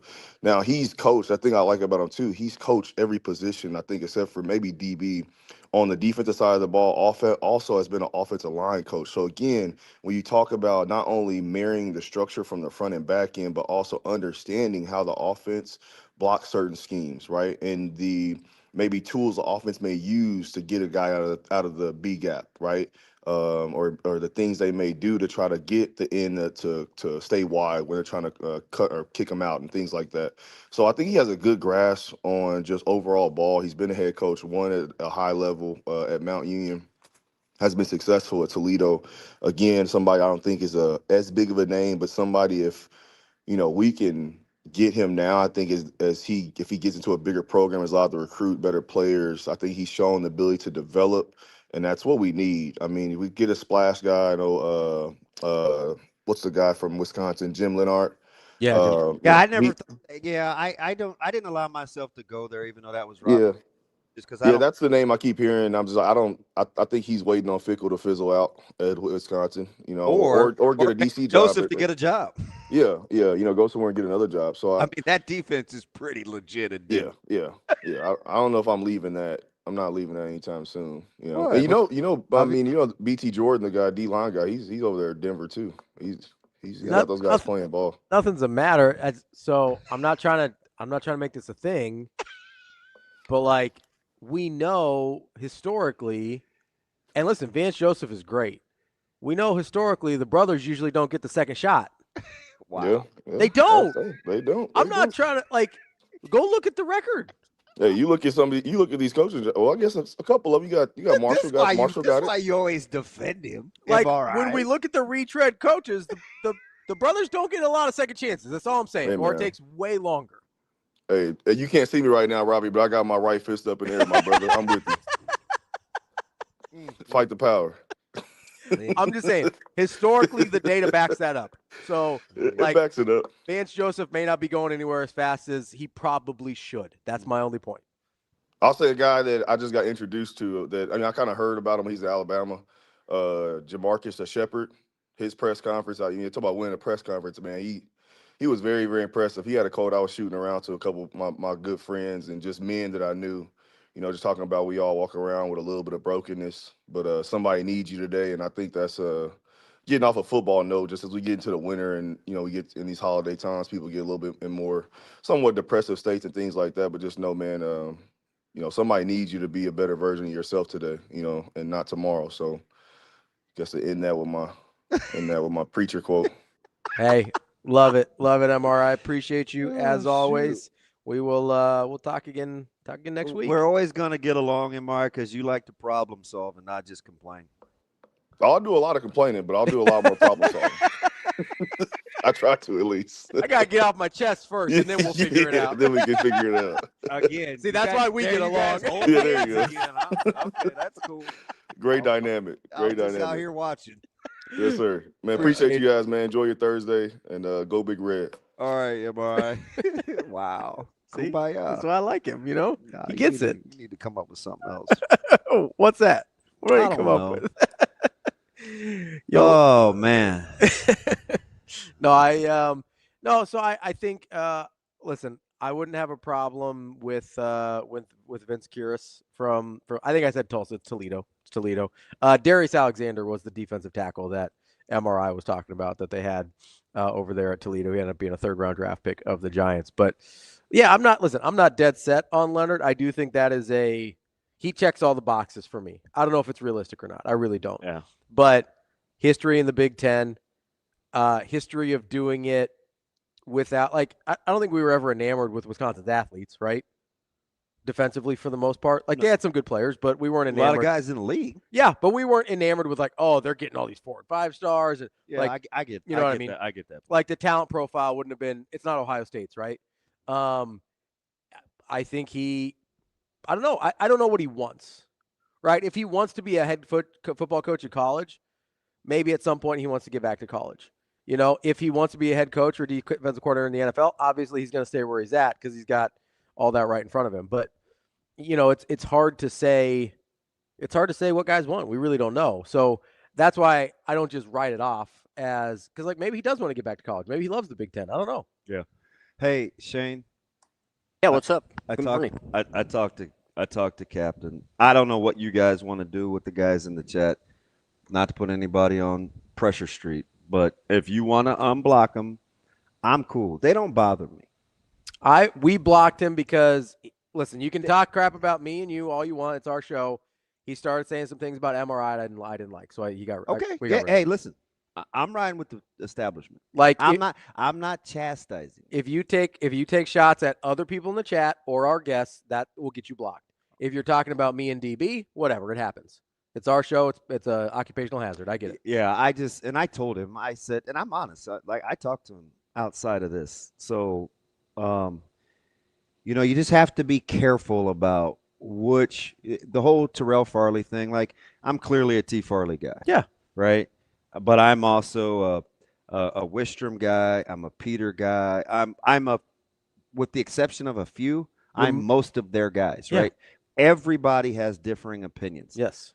Some have differing opinions on the aforementioned that I talked about. So no one former guy is right all the time. Mm-hmm. So don't do that.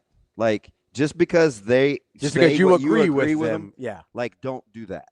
Yeah. Because that's not gonna ride. But outside of that, man, you guys do your thing, man. And listen, you can not agree with MRI. You can't say he's not a bright dude. You lose me. You can agree with Terrell Farley over him, sure. Whatever. I don't know. Listen, I don't know Farley, and they both bring something different to the table. Absolutely. Right. I mean, so. It doesn't. But just because you disagree with somebody, you can't be like, oh, they're stupid. Right? Because, clearly, some people who you do disagree with are stupid. That's not a disqualifier. But clearly, if you listen to MRI, the guy is very well thought out in what he's talking about. And you can just be like, I get what he's saying. Maybe that's not for me.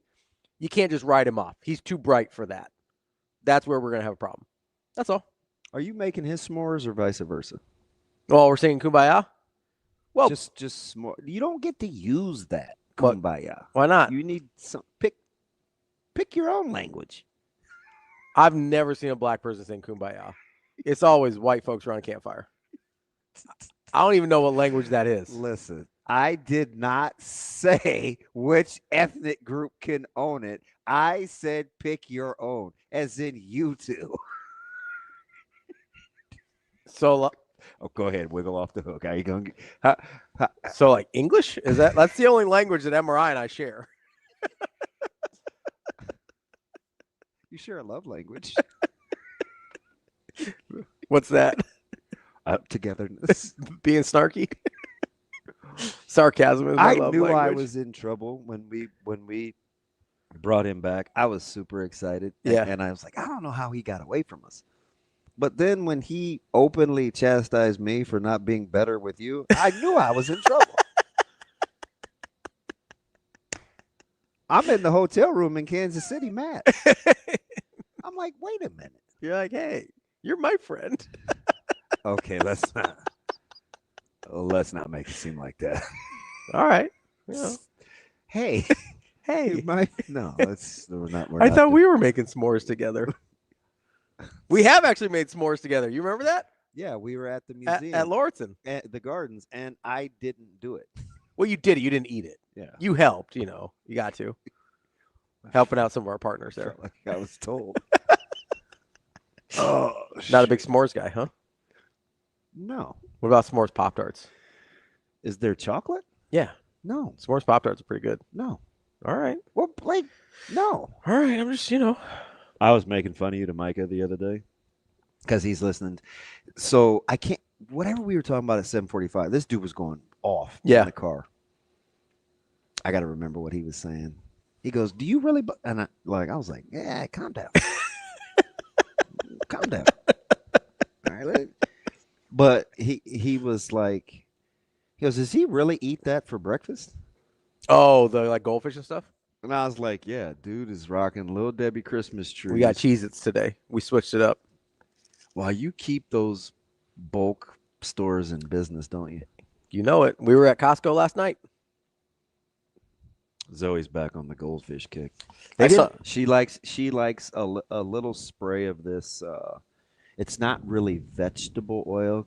Oh, but it's like a little flavor. It's a little binder thing, and she's Yeah. like, And then I need the Danos seasoning. hey, listen, she'll eat that till the cows come home. What's up, Shane? I saw the white Christmas trees instead of the green ones. Do you get the green ones? You have to get them at a certain place. What? The Little Debbie's? The frosting is green? Yeah. No, I only get the white ones. Oh, okay. Don't worry about it. I thought you said yesterday they were green. They have green sprinkles on them. Oh, okay. That's why I was confused. Do you feel empowered because Action Jackson is here? No, I felt like you were going to say something smart about only liking the white ones. And I feel like we need to be poking some holes in sheets. Like, oh, you're not innocent over there, Jimmy Neutron. No, we're just talking about the bet. Hey, can you do that voice again now that you're in person? We're just talking about the bet swerving. How did he do? What was the voice again? I'm innocent from the sheets. No, not that one. Which one? The name. Was it Tyrone? Oh, What'd he say? Tyrone. You can have white Christmas trees if they're snowed on, or if they got the fake snow on them in your house. It's called flocking. Did you know that? Pardon? What? The like fake snow that you put on the tree. It's called flocking. Yeah, I had no idea. Yeah. There you go. The more you know. The more you know. Got the little. Anyway, we should probably take a break. It's a lot of nonsense. We've got Travis says Ravi's wife listening at home. Damn right he does. That's the joke I thought you were gonna make. Listen, she's cold-blooded. I leave her alone. No, she's definitely the scary one out of the two of us. And had nerve enough to ask me why I thought that. That's because she don't think you know. She tries to keep pretty low key. I can see it. I know what's going on in there. We're going to talk to Brian Edwards coming up next here. That's DB. I'm Ravi. Lulla. It's Hurrdat Sports Live.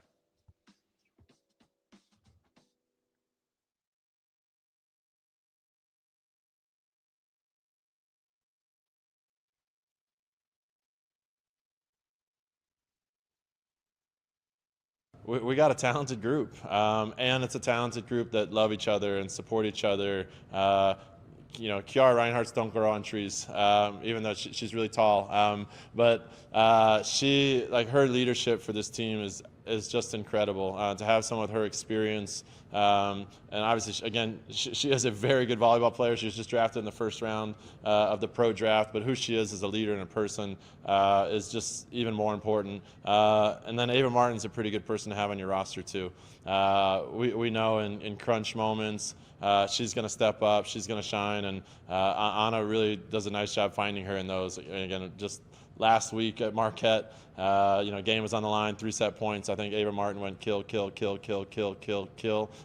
win that set. And so I love having that. And then our freshmen have stepped up. Our newcomers have come in, and even just now, Anna walked by me a minute ago, and I gave her a little welcome to the NCAA tournament, because we do have players on our team, even fifth years, that have never been before. So her and Eloise Brandewie, coming from Ohio State, has never been to an NCAA tournament as well. And so such a special moment for even our older ones that have never been there before.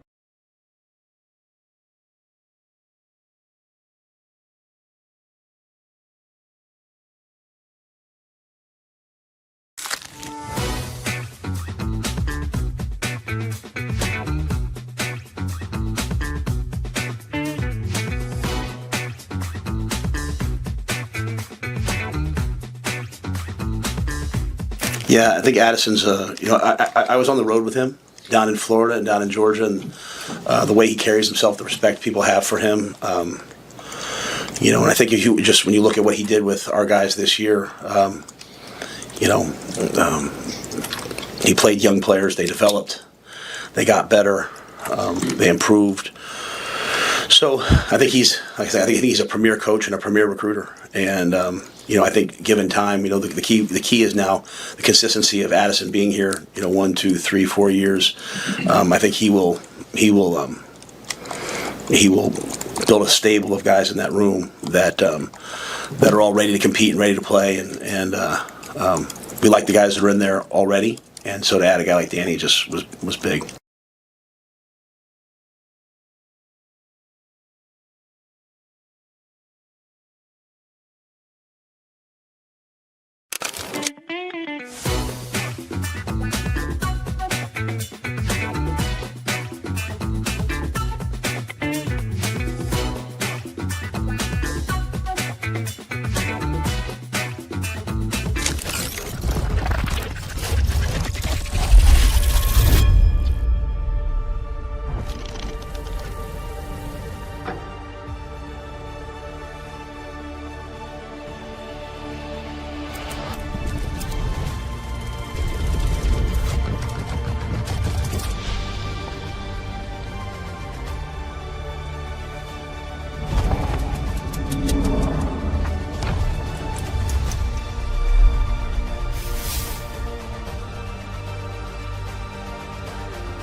A successful financial future is built one coin at a time.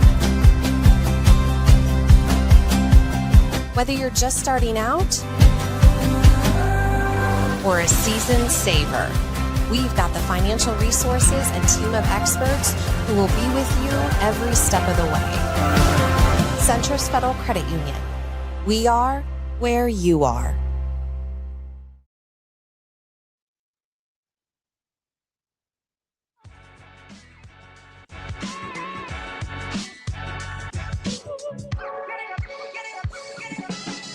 You're listening to Hurrdat Sports Live. Now, Vegas insider, senior handicapper, and fan of the cold Budweiser bottles, Brian Edwards. It's got to be touchdown, touchdown, touchdown. Brian Edwards. I don't really love it. Brian Edwards. The way they're using the cream cheese to butter the bagel. Brian Edwards. I'm going with the cowgirl. Here is Brian Edwards. Welcome back, Hurrdat Sports Live. That's DBM Ravi Lulla here at Hurrdat Sports Bar and Grill. We are joined now by Brian Edwards from Major Wager, our Vegas insider. B, what's going on, buddy? Good morning, gentlemen. What's happening? B, how we doing? We're doing good, other than being hacked and locked out of my Twitter for most of the last 2 weeks. I got it back for about 48 hours last week. Hanging out with my mom Thanksgiving night. Noticed I was locked out again. What happened? What happens, do you think? There's some friends of ours in the industry that have had similar problems. How long did it take them to get back in, or are they back in? It took a while. I think one of them took a couple weeks. Cap. Yeah, it's a process. If you're some of them, I know some people that haven't been able to get it back. Right. I'm really worried about that. I know a buddy of mine at Visa and told me that Mike Palm from the Circa has been locked out for months and just gave up on it. It's weird. You're not talking to a human being. You're talking to the Twitter machine, and you can only appeal it every 72 hours. If you do it like within 24 hours, it just says we're already investigating it. It's in the queue. It's messed up. There's no phone number you call. Anyway, I've got 25 texts from people telling me to quit sending them weird DMs. Hey, I get those. I hope I'm not next. Don't click anything that you get a DM from me. So you know what's funny? It shows up on my deck, but not on my phone. So if I'm on a different format, I get all these weird DMs. I don't respond. Me, just me? No. So I had to be very careful. And then to get to what you and I were talking about, I had to circumvent the whole thing. I was like, forget it. I'll just use my phone.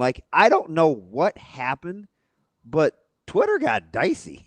Yeah. Oh, look, you're talking about just DMs. That was happening with me for a week or two. I think I brought it up with you guys before I got hacked. Yeah. I mean, I know it happened. Elon fired 70% of their workforce. Well, look at some of these in between that don't show up on my phone. Yeah.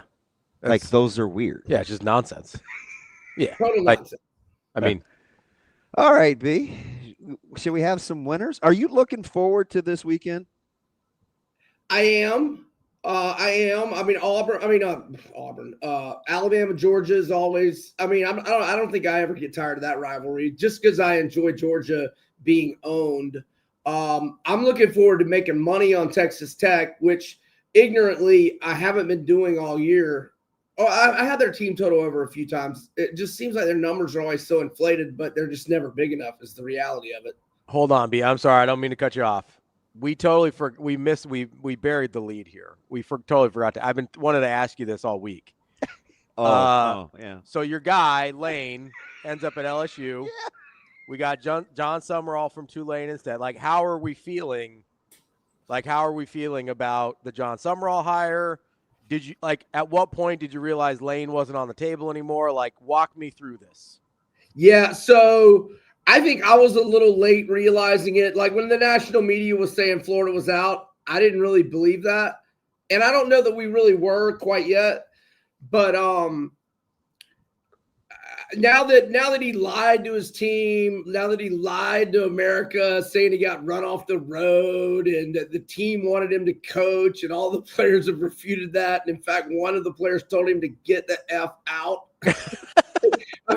Now that all that's happened, I'm thinking we dodged a bullet. And then Summerall, who I've always liked, we haven't had good luck going G5 route. At least he's a tough guy. At least he appears that way. He crushed the press conference. So I'm on board and thinking we dodged the bullet. And Kiffin would have sold us down the river for the Alabama job I think Alabama doesn't want anything to do with him now, though. They definitely didn't 2 years ago. Yeah, I don't know if they don't want anything to do with him. I think it depends on how long Kalen DeBoer doesn't make a college football playoff. Right. I would take DeBoer over 95% of the coaches in the country. So if they hire, hey, that was funny that everybody thought, and he's getting crushed on national television, that he was waiting on the outcome of that Bama game because he thought DeBoer may get axed if they lost to Auburn. I think Jimmy Sexton was waiting on the outcome of that Alabama game. Apparently, Jimmy Sexton is the most powerful guy in sports, right? Just ask Penn State. Apparently, Apparently, my butt. Listen, sure. Okay, so now the thing is, they didn't get their first guy, right? Which I think I know 100% was Urban certain at Penn State. But now I hear that they thought for 4 or 5 weeks, that they had Sataki on lock. As their backup plan, if DeBoer didn't see, I think, but did DeBoer go for it on 4th down because he wanted to get run out of there the next morning? I mean, the cojones of that dude to go for that. Decent authority, I think Penn State thought Sataki was going to be their guy as long as up until the last month. Somebody, and you're a Steelers fan. So who floated this to me the other day? That now they might just wait and see if wait and see on Mike Tomlin. I'm like, Mike Tomlin doesn't want to get into it. Yeah, that's the same guys that told me Freeman was going to Pittsburgh until my buddy at Notre Dame told me he just built an $8 million crib and it's pretty good with the Irish. I can't imagine there's a lot of people looking for $8 million houses in South Bend. Well, not with 6 No, that's going to be a tough real estate market if he ever tries to sell. Yeah, that one will not sell. It was freaking Big Ben was talking about Tomlin going to Penn State. Oh, that's where that came from. Yeah. Huh. I'm going to leave the Ben Roethlisberger talk alone. So It's fine. All right, B. So let's get into games. I had to get your temperature on the. No, I love this show more than others because we just shoot the breeze for like 3 or 4 minutes before we even do the picks thing. Listen, that's what we do. I like it. Yeah, it's why we get all those downloads, B. We're just because we can't stay focused. We hit that perfect little ADHD slice of people's brains. You should see our digital editors and our team behind the scenes that loves how infrequently we take breaks. It's fantastic. They love it behind the scenes.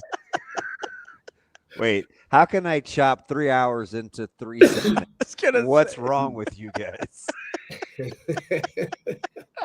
And you know the funny thing? Like, we can do what we want, so we should be better technically, right? I think we are. If we want to take a 60-second break, we should just take 60 seconds. We can. If we want to take a 6-minute break, we can. If we want to drop 50 expletives, we can. But we just can't do the right thing. We just yap for an hour, see where we get a little downtime, and then yap for another hour. Like, we can't. I love it. We're a lot closer to taking 0 breaks in a 3-hour show than we are taking more. We'll get better at some point. We almost that certainly might be our will not. New Year's resolution. Minimum of 4 breaks every change. show. 30-minute increments. Don't change. All right, let's start with Jacksonville and State and Kennesaw State. Big state school guy. Let's go. Let's talk.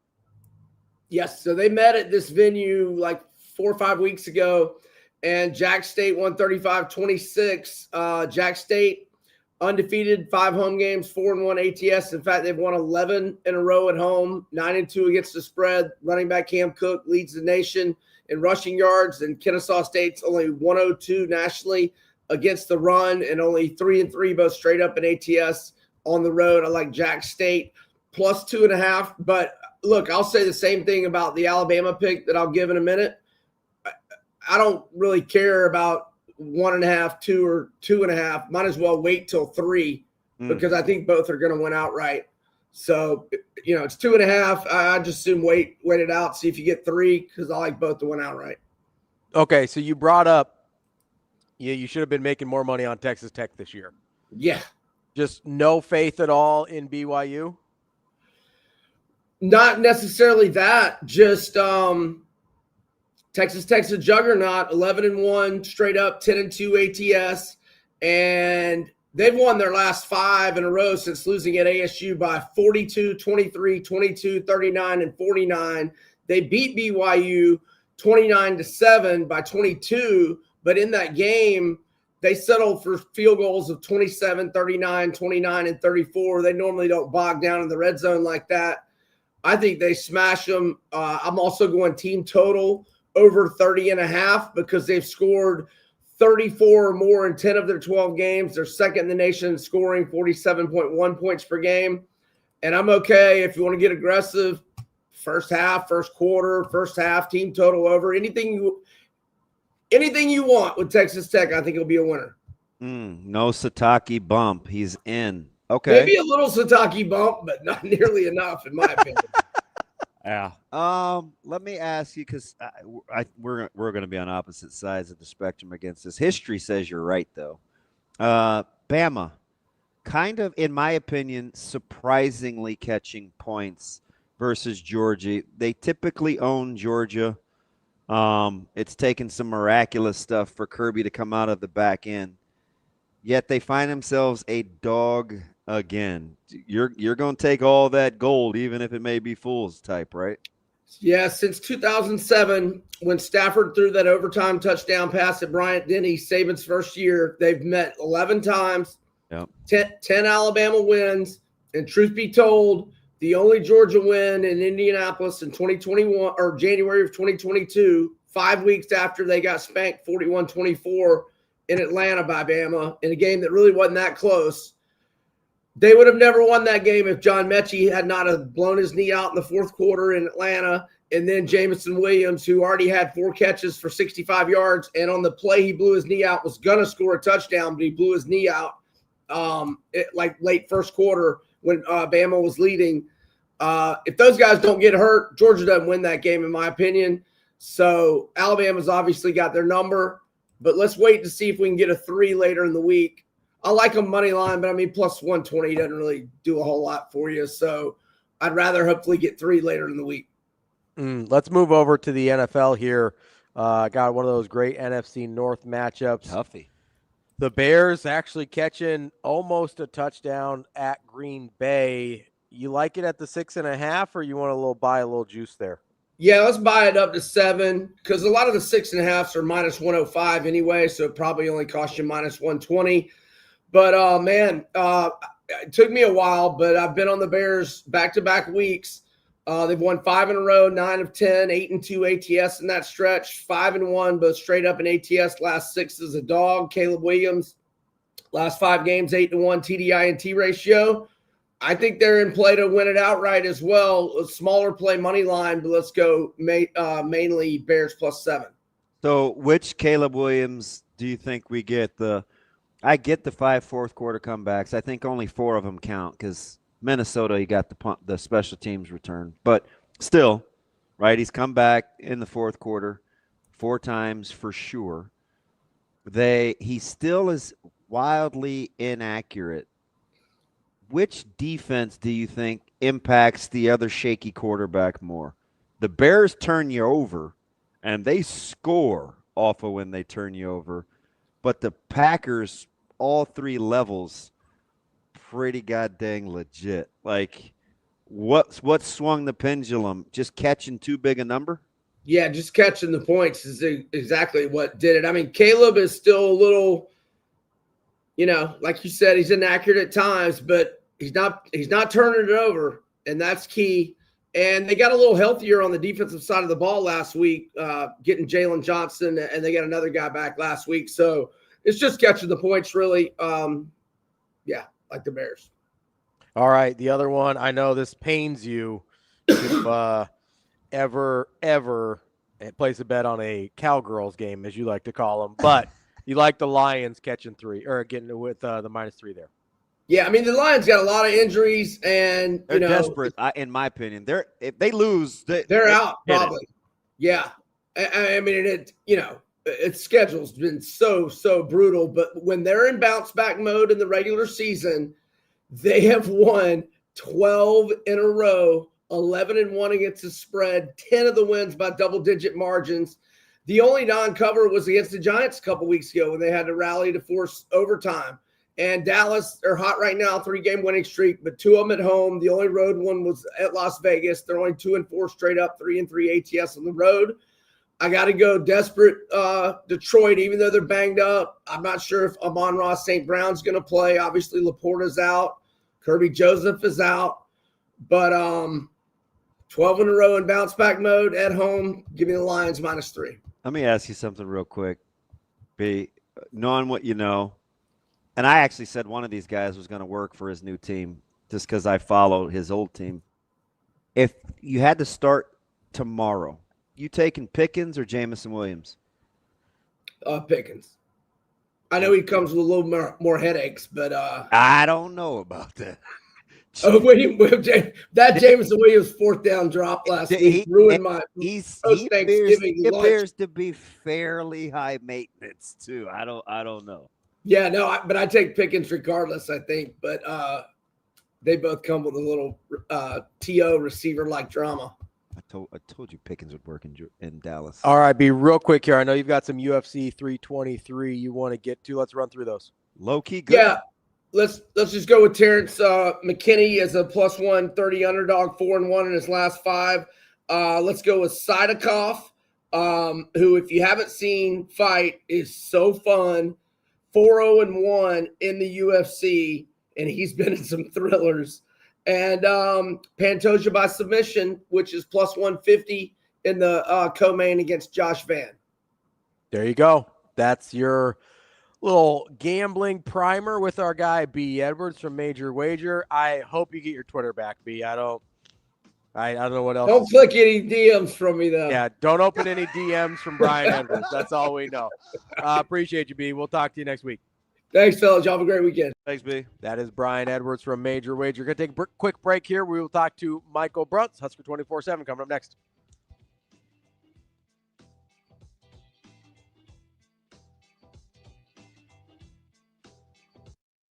We got a talented group, and it's a talented group that love each other and support each other. Kiara Reinhardt's don't grow on trees, even though she's really tall. But her leadership for this team is just incredible. To have someone with her experience, and obviously, again, she is a very good volleyball player. She was just drafted in the first round of the pro draft, but who she is as a leader and a person is just even more important. And then Ava Martin's a pretty good person to have on your roster too. We know in crunch moments, she's going to step up, she's going to shine, and Anna really does a nice job finding her in those. And again, just last week at Marquette, game was on the line, 3-set points. I think Ava Martin went kill to win that set. And so I love having that. And then our freshmen have stepped up. Our newcomers have come in, and even just now, Anna walked by me a minute ago, and I gave her a little welcome to the NCAA tournament, because we do have players on our team, even fifth years, that have never been before. So her and Eloise Brandewie, coming from Ohio State, has never been to an NCAA tournament as well. And so such a special moment for even our older ones that have never been there before.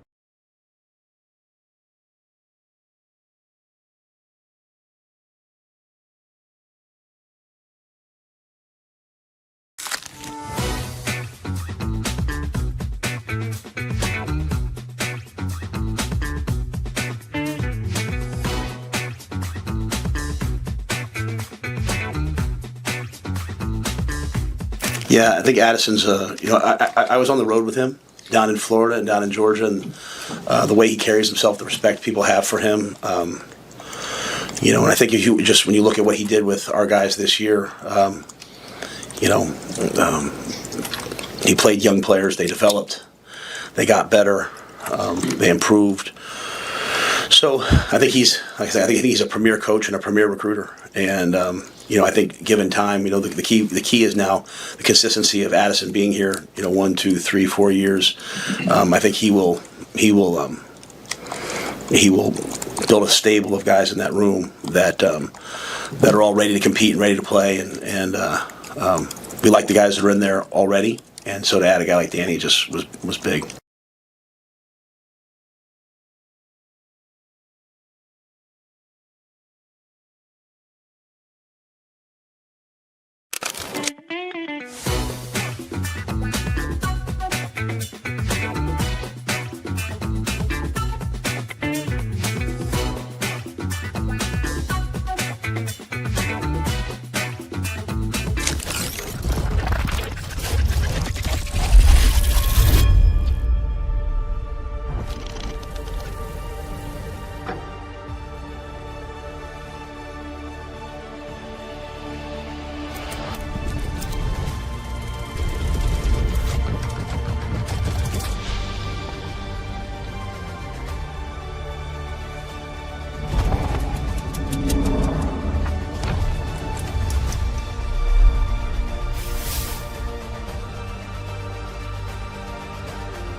A successful financial future is built one coin at a time.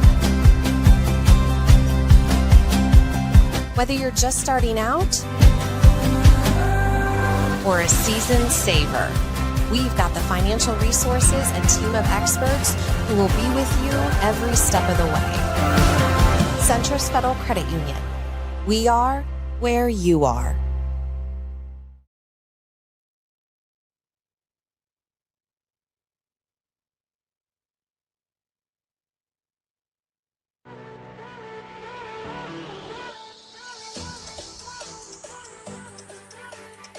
Welcome to Hurrdat Sports Live.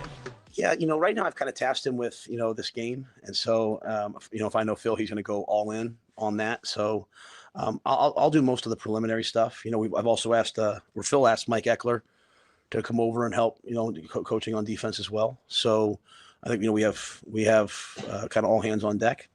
And then I'll take sort of the preliminary part of it. And then, if at some point, I need some help, then, or need a second set of eyes, maybe I'll ask Phil or ask Mike.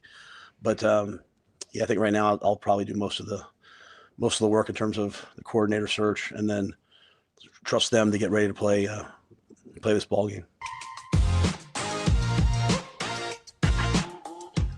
Welcome back, Hurrdat Sports Live. That's DB. I'm Ravi Lulla here at Hurrdat Sports Bar and Grill. We will be joined by our guy Michael BRUNTZ here shortly. In the meantime, though, got to remind you, everybody sets these goals for the new year. You should be setting some financial goals for 2026 as well. And Centris Federal Credit Union can help you reach those goals with their products, services, and dedicated staff to help you out. Centris is a member-focused credit union committed to the principle of helping people. Go check it out, centrisfcu.org, to learn more. Federally insured by NCUA. We will be, like I said, joined by Michael BRUNTZ here in just a minute. He's running just a couple minutes late. He's getting ready. All right, good to know. Did he do the I think Ace Ventura Pet Detective part in the? He's probably doing the kid drop off this morning. Although it's kind of a late start, right? Like 9 o'clock for a kid. I don't know, but he may go to like one of those super, high-end Mensa type schools where like Montessori or whatever, and they can do their own hours. He's here. And it was maybe a cold start. I don't know. Do you think his kids are as brilliant as he and his wife are? I would imagine with the genetics, they've got a pretty good shot. Okay. Well, let's ask him. Oh, hi, Mike. We were just talking about you. He wants. Hi, sorry, it's icy roads and whatnot. I was a little delayed. I did a bad Collinsworth slide here into the the room, but I'm better good. than the Ace Ventura Park job last week. Took out the statues in the front. Yeah, that's yeah. DB wants to know if your kids are smart. Yeah, sometimes. Sometimes they are. Sometimes they're a little too smart for their own good. But yeah, they do all right, I guess. Yeah, I imagine they come by that fairly honestly. The smart and the too smart for their own good. Yeah. I do one other quick family question since we're just telling all our business. Whose sense of humor are they gravitating towards? They hate mine. They hate it. Well, so do I. It's still funny. Listen, not everybody can appreciate the elevated Mustang humor. It's okay. Yeah, well, I always get the daddy. That one of those. Wait, how does that go again? Nah, it's all right. Yeah. Hard to repeat on demand, but extremely funny impromptu. He said, no, that's all right. BRUNTZ, how did I miss you on Friday? Where were we on Friday? Oh, Nebraska. We're in Nebraska. I don't know. I was down on the field. That's the first time, like the complete swing and a miss. Was BC there? Yeah, I talked. Okay. Well, I mean, you got what you wanted. So. As long as you got one of us, it's okay. I mean, you've kind of talked all year about like, oh, I didn't see BC and BRUNTZ might have ruined it. Like, that's a funny joke. But I thought we had a thing now. We Bruntz. do. Maybe that's what happened. Yeah, among other things. Hey, look, I didn't see you before Penn State either. I mean, I could see you like across the way, but we didn't see each other then either. Maybe that was the problem. Maybe we're the source of all this. Yep. But I intimated that to BC a couple weeks ago, and he had a fit. He's like, no, it's me and you. All right, Bruntz, somebody at least likes me. All right, so where do we?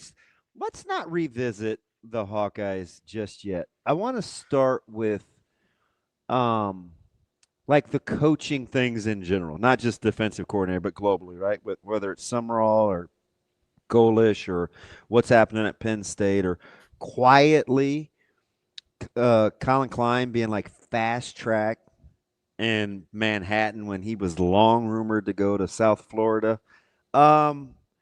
Of the carousel, do you look at this a particular? How about?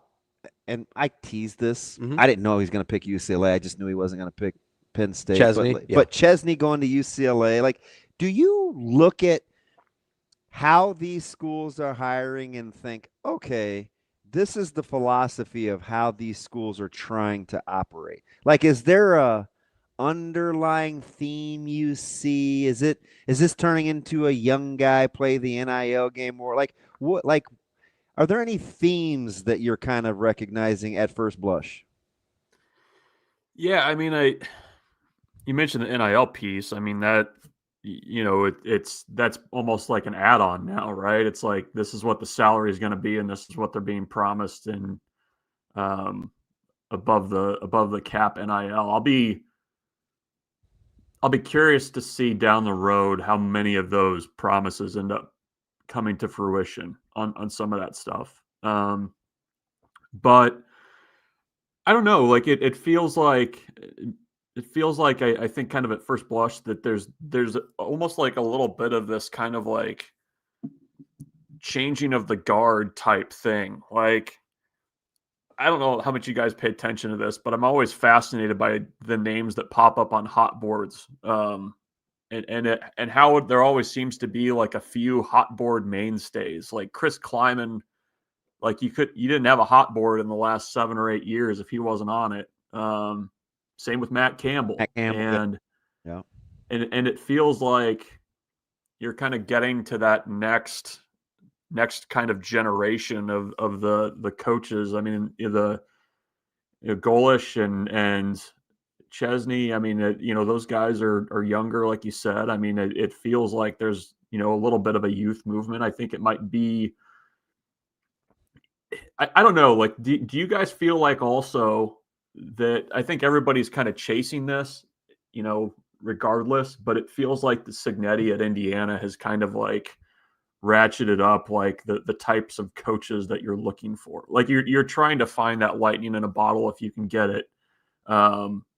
And if not, you're trying to find a guy that maybe gets you there eventually. I mean, I guess that's maybe what the thought is, because I mean, now it's always like, well, but Indiana, like Indiana's always like, well, look what Indiana did. I so eloquently, just ask me, described why I think Cignetti was an outlier just the other day. I did it a multitude of ways, but I feel like you just threw Ravi a softball, so I'll let you take the first swing at it. Well, I was just going to say, I didn't even know I was playing softball. Well, listen, I do know you can pitch, right? Like, you know how to set us up.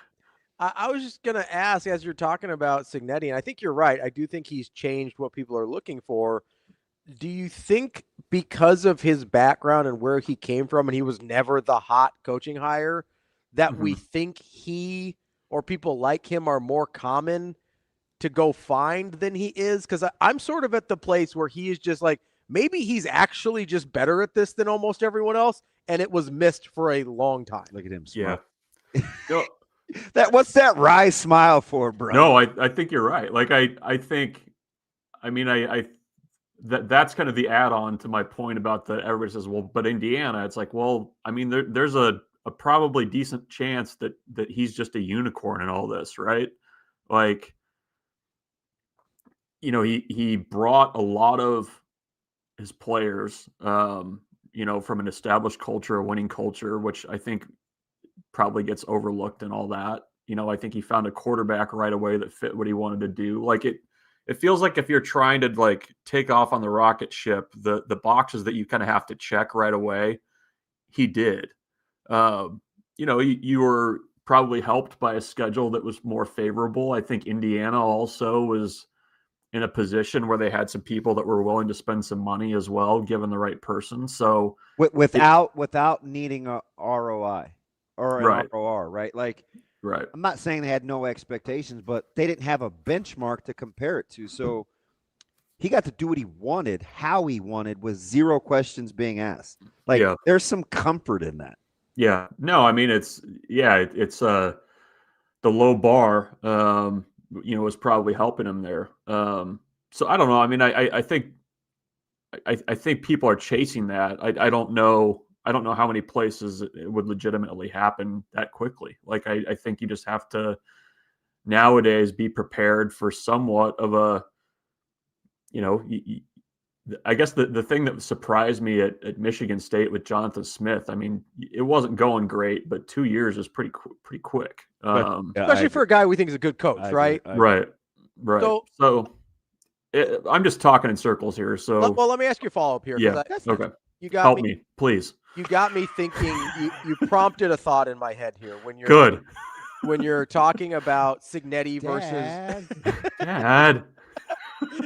When you're talking about Cignetti and how quickly that happened versus what it might look like other places. Like, let's say you and I are right. Cignetti's a unicorn, and trying to replicate that is a fool's errand, right? Or he's just been a really, really good coach this whole time, and nobody noticed, right? Because that's how he carries himself. If he was 40 and had Google made me. this ascent, we would talk about him differently Yeah. than him being 63 and having made this ascent, right? So my question here is, do you actually think in this era, everybody's like, oh, transfer portal, you can build right away. But we're really only talking about Indiana for the most part.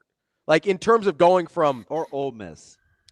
Ole Miss took a minute to get to this. I mean, this is year 6. It took them like 3 years to get where they wanted to be. I'll ride with that. So if you're anybody else in the country in the transfer portal era, do you actually think it takes as long, if not longer than it used to, because the player movement can be more detrimental for most programs than it is beneficial? It didn't work for LSU. Give me some other big ones. I mean, it worked 1 year for Mel Tucker, but it wasn't sustainable. It worked 1 year for Florida State, but it wasn't sustainable. It didn't work for Florida. Like, I mean, Texas Tech. I mean, that's okay. There's one. How long was he there before it turned into this, though? Was it 3 years for McGuire? Sounds right. Look, he asked me that off the top of my head. I mean, it also. Sorry, Mike. I mean, it's not like they were splashing the pot as much as they were in year 1, though. Like, it felt like there was right. very But my much like point is, if you get the opportunity to build the culture first, then you can start splashing the pot, and it's a different thing.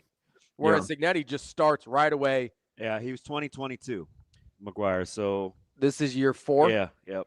So, like, Cignetti's really the only one that did it right away, and it appears to be sustainable. Now, we're only in year 2, so we don't know.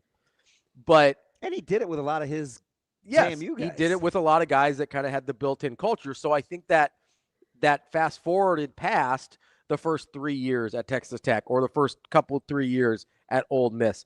I guess my question is, to do it sustainably, is it possible it actually takes longer now, despite what the common narrative is? It's possible. I mean, I think too, what with signing day yesterday, I mean, there's more of a kind of leveling out of where talent initially goes. Like it's gotten a lot more spread out than it was, 2, 3, 4 years ago. And I think that's part of that. I think that's happening too a little bit in the transfer portal. I mean, there's, only a finite number of resources you have at a school, no matter, how much of a billionaire you have backing you.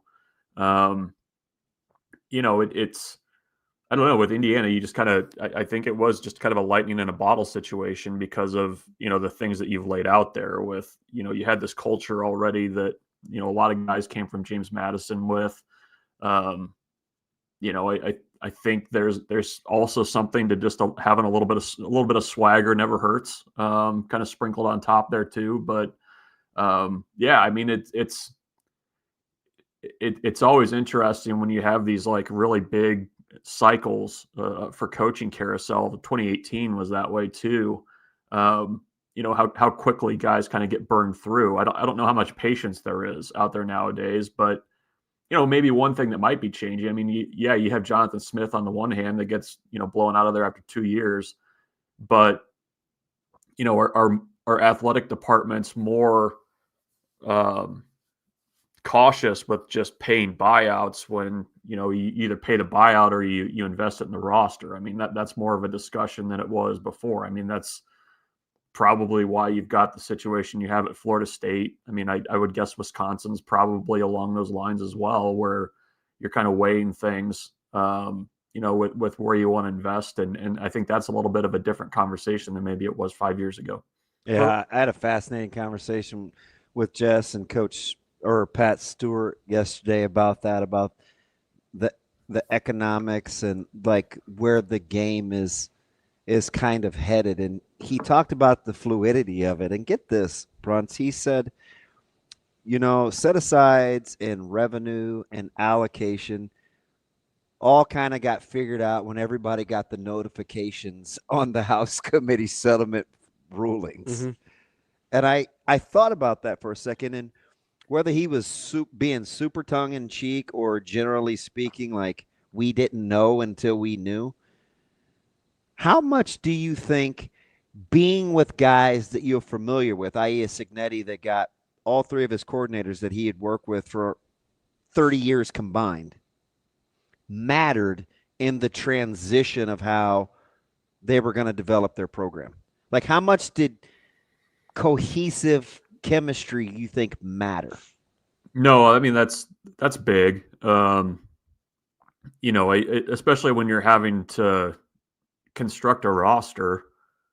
I mean, I think it's probably helps that everybody's got that experience together, and there's probably within those offices over there this thought of like, this is what we as a group look for is this in this position or in this, and we need to go find those qualities and those types of players. I mean, that's huge for sure. So.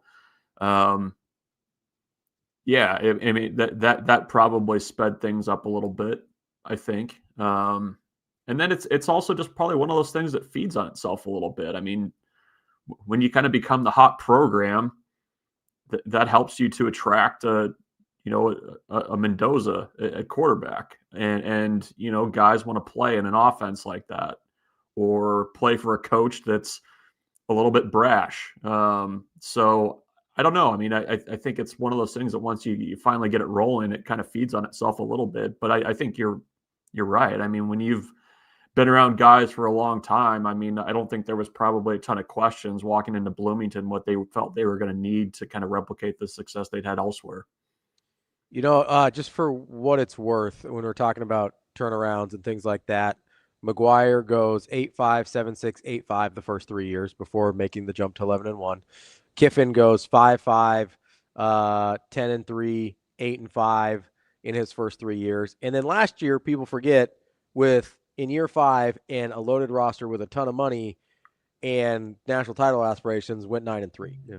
So, like, I do think, like, the more I've looked at different guys, different coaches, different situations, better situations, we think, the more Cignetti does look like an outlier. The other thing that we've sort of danced around a little bit here, and I don't know why we're talking about Cignetti so much, but I guess we just are. Well, let's blame it on BRUNTZ because sorry, the frame of reference is fast tracking or expectations. So yeah, isn't that how we got here? So I'm glad you said expectations, because that's the key word here, right? Mike BRUNTZ. How much do you think the expectations other places versus the lack of expectations at Indiana impact the ability to turn something around that fast? Because like there's a part of me that wonders how much that's baked into what we saw happen.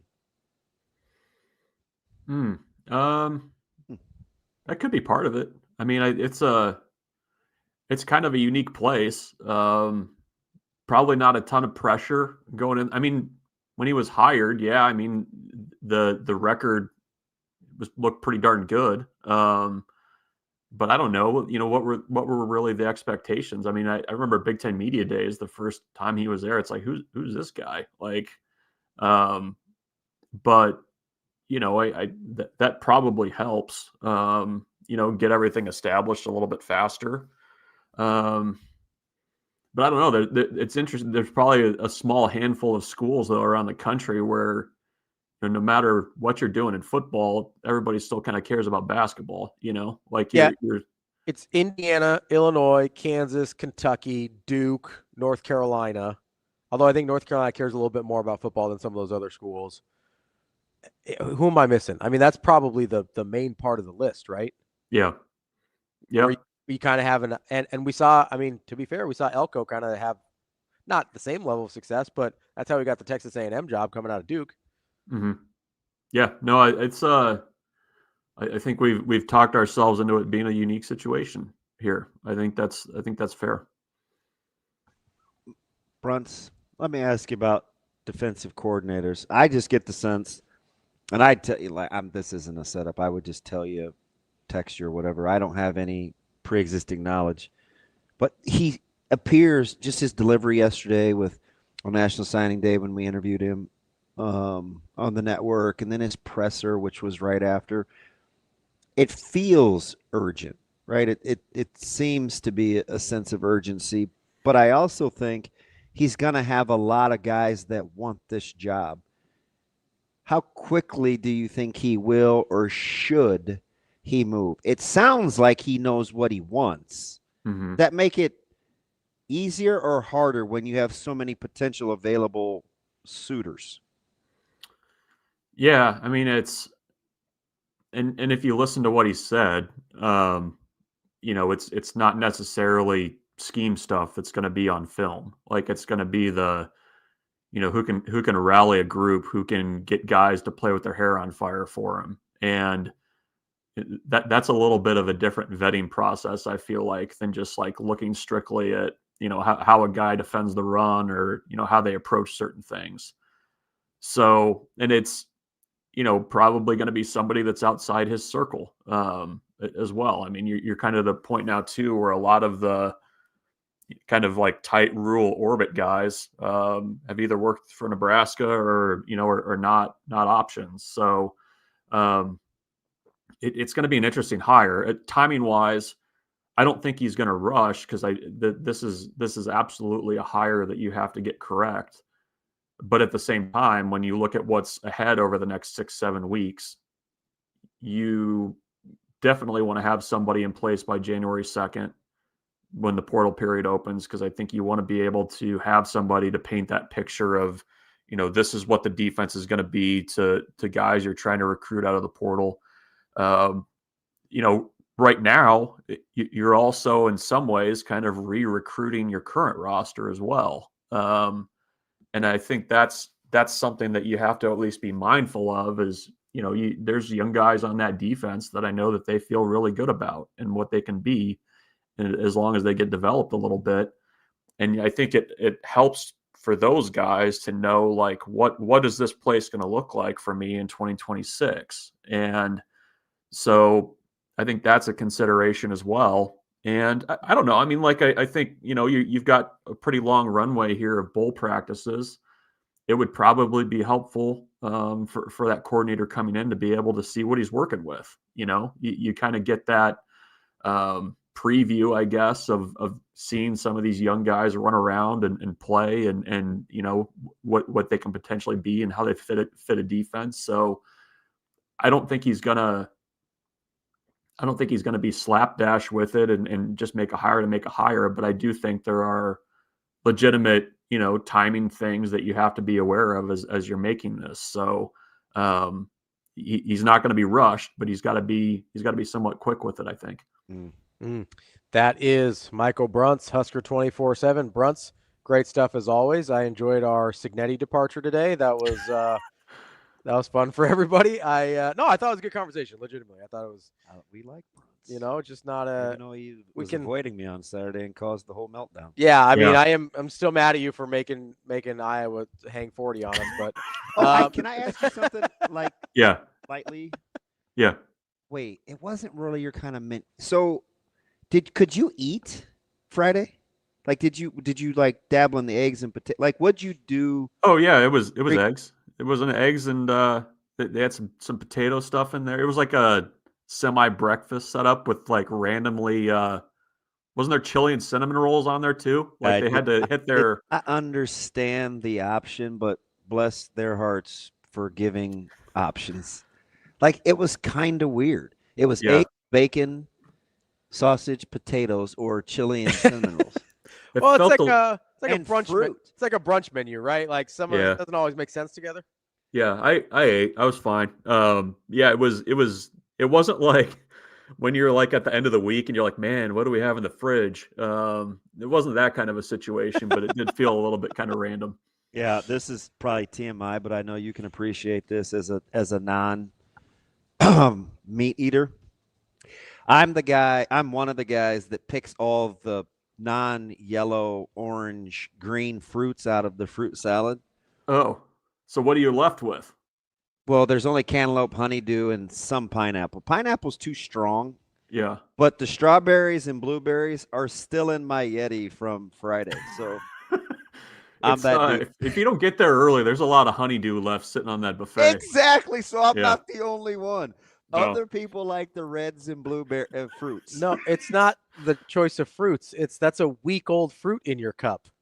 It's only 6 days. This is like that meat that's just sitting in the oven. At least it stays 4 days later. chilled because there's ice. That's good. Are they squishy? Can you get one as a little squishy? Yeah, occasionally I'll get a little strawberry that comes through the old opening. We got to take a break, BRUNTZ. See you guys. Bye, Mike. That's our guy, Michael BRUNTZ, Husker 24/7. We'll talk to Jessica COODY coming up next here on Hurrdat Sports Live. We wanted players at key positions that we felt like are hard to get in the portal. Like when you look at offensive linemen, you want to continue to grow through high school recruiting, grow your own guys, and then supplement when needed. And so to go out and get 3 offensive linemen, we thought was really key to us. And then we wanted guys we thought would be difference makers. Obviously whether it's a place kicker, this is a windy place, this is a difficult place, and so someone that we thought could contribute. We have a great kicking room, and Eck just wants to continue to bring talent into there. At the wide receiver position, we wanted a big outside guy, and we believe that we got that with Nayland, and we wanted someone the versatility of Larry who could play inside and outside, and just really competitive. Jamal, we want to run the football. I think we proved this year that a back can be featured here, and so we like the running back room.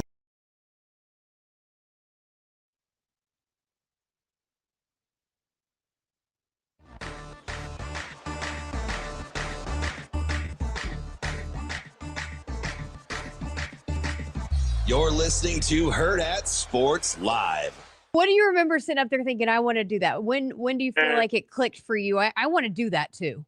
Yeah, there was this very cool moment in the tunnel walk after one of the games where an old running back, Ozigbo, he tossed me his towel after a game, and I actually still have that towel. I wore it for some games this year just because it was a towel that I had. But just getting that towel in that moment and kind of being like, wow, like that was really cool. That was kind of a spark right there. Welcome back, Hurrdat Sports Live. That's DB. I'm Ravi here at Hurrdat Sports Bar and Grill. Not sure how much I love Devine Ozigbo being called an old running back, but whatever, Jace. We are joined now by Jessica COODY from Husker Radio Network. Jess, how are we doing this morning? Morning. We're doing well. How are you guys? Just arguing with one another per usual. It's what? You guys always get along. I asked. We get along like brothers that fight a lot. Yeah, I think DB's that way with a lot. He's got a lot of siblings. Wow. Shots fired. That didn't even take very long. I did just ask your buddy. If you set me up with her a softball, I'm gonna hit it out of the park. I did just ask your little buddy that you're so protective of over here. I asked him if he's always on delay because his snow hats are on too tight. and he didn't answer me. Was that not very nice? No, I mean, if Shane feels the need to ignore you, I fully support that decision. I just think the beanies are cutting off circulation to the noggin. I there, just you kind know? of wonder sometimes in his own world over there. Which one of the interviews as we heard from Jay? So I kind of liken this class quietly with his athleticism and stuff. Which one of the interviews kind of caught you? Wow, who did that? Austin, did you do that? What? You have ornaments around your. Oh, look at that! I love it. Oh God, that's awesome. Thank you, guys. Okay, all right. Who kind of got your attention? Maybe not your favorite, but who kind of got your attention? You can get to your favorite later. In terms of who I talked to, yeah. I really like the group, so it's gonna be hard to pick one. But I mean, Claude Puma was just infectious, and I think in two different ways. His story is incredible in that he hadn't played football except for the last couple of years. He's a big time get. I mean, there is a lot of big time schools that went after him really, really hard. And I think, shout out to, we couldn't talk about it on that show yesterday, but shout out to Trey Taylor. I know he did play a role in helping recruit Puma as well. So, but he just, you can't help but smile when you're talking to him. He just has this kind of infectious personality, and just you can tell just a really appreciation for where he is. I also really like the demeanor of Danny Odom, because I think he's got that kind of swagger that you got to have to be able to be an elite defensive back. And another guy that's got a lot of appreciation for Addison Williams, Matt Rhule, for seeing something in him early. And let's see here. I also really like Luke Sorensen. I think he's going to be a guy that is going to work his tail off. He fits just that tight end room culture. And I just love his story too. He's new to playing tight end, and he had talked about how he actually was not a very good pass catcher when he started, but he liked the blocking part of it and was naturally good at that. He's had to work at being a better pass catcher, which is it normally flips that, where you have to work on being a blocker, and the pass catching is more natural. So there's a lot of fun stories, and it was great getting to talk to those guys. And DB, I think we said it a lot on the show yesterday, and I do this show every single year, and I talk to a handful of these guys every single year. And while not taking anything away from guys I've talked to in the past, but there was a different feeling in the messaging that I heard from this group in particular, and just their belief and conviction in that they are going to come here, and they fully believe they're going to come here and compete for championships. And the kind of how they wanted to stand their ground talking about Nebraska, just to me, I think speaks volumes. So I think it's a really good group. And I think even though it's small and people want to talk about, they didn't go get a very big group, I don't think that wasn't the plan. And DB, you said this multiple times, they were able to be very specific and target what they need. And so I think they got some really, really, really good pieces for moving forward. I want to speak to that intentionality a little bit. And I always appreciate the network, and we want to give the network credit for the audio and information that the public gathers when we go back and talk about it. But I would encourage folks to go back and listen to all of it, but in particular Coach Raiola and his sit down with Kyle, because I thought it was interesting for a coach that's kind of been maligned, and he embraces the negative narratives, and he has such resolve, which is one thing that I like about Donnie. You watch us interact. But he was, to your point about the specifics and intentionality, how about how when he's talking about hitting the benchmarks and the checklists, right? Like you say, smart or tough or the frame or this, or he checks all the boxes, right? Like when you listen to him, you can hear while the guys seem to rally and gravitate towards him as a position group, right?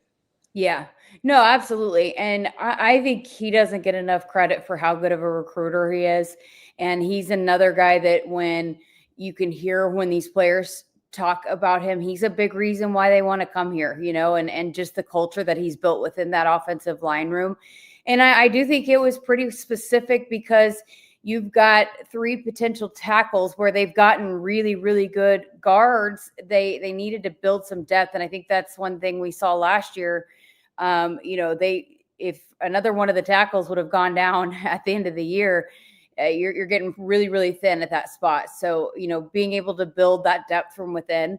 And, I think they felt really good about the guard depth and overall, I guess, the depth, but then you went through it in a hurry, especially at the tackle spot. When Gunner went down and then you lose Teddy and then you're kind of sitting here like, oh, I hope Turner or Pritchett doesn't get hurt, and while I know that Canuck came in and played well, but there's just, he was the backup guard, and then had to move outside. And while Coach Riola trains that, I do think, building the depth at each position is important moving forward. And I think he identified, 3 guys that could potentially do that. And he talked about that specifically with Kyle and those attributes. And so, yeah, I think he got some guys that they're really, really excited about. And you just have to with the offensive line. They just don't go. There's not a lot of offensive linemen that go into the portal like some of the other positions. And when they do go in the portal, they're very, very, very expensive. And so you want to be able to rely on building from within. It's just a spot that guys don't leave usually, and not very many of them, and not the best ones. And so you have to be able to build that from within.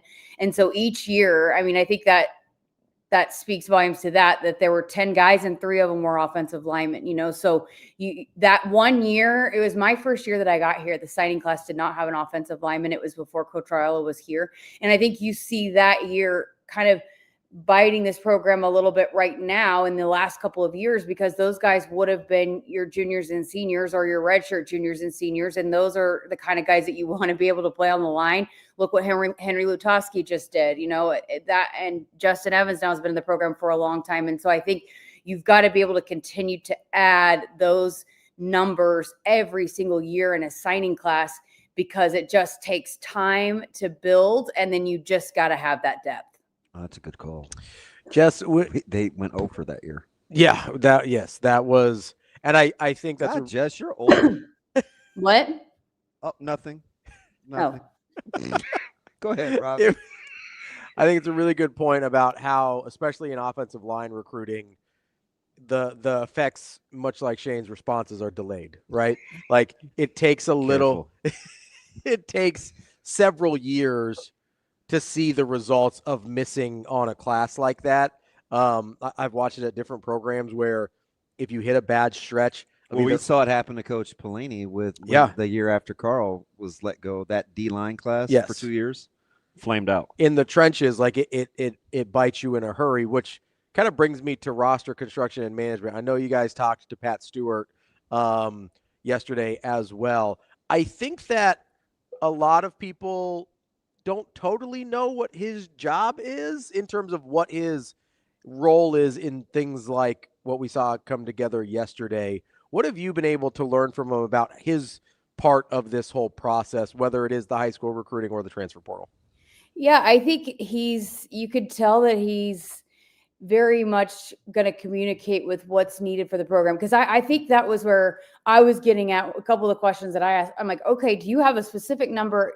How many defensive linemen do you want? How many offensive linemen do you want? How many linebackers, And he kind of pointed to the fact, well, it might change from year to year, but ultimately you want to get the best guys and then figure out how to build around those guys. And so, I think he had mentioned quite a bit, and DB might have mentioned this, but the fact that there is not as much clarity in the fact of, like, in the NFL, what the highest paid offensive tackle is, right? Oh, that's a good answer. Yeah, you're right.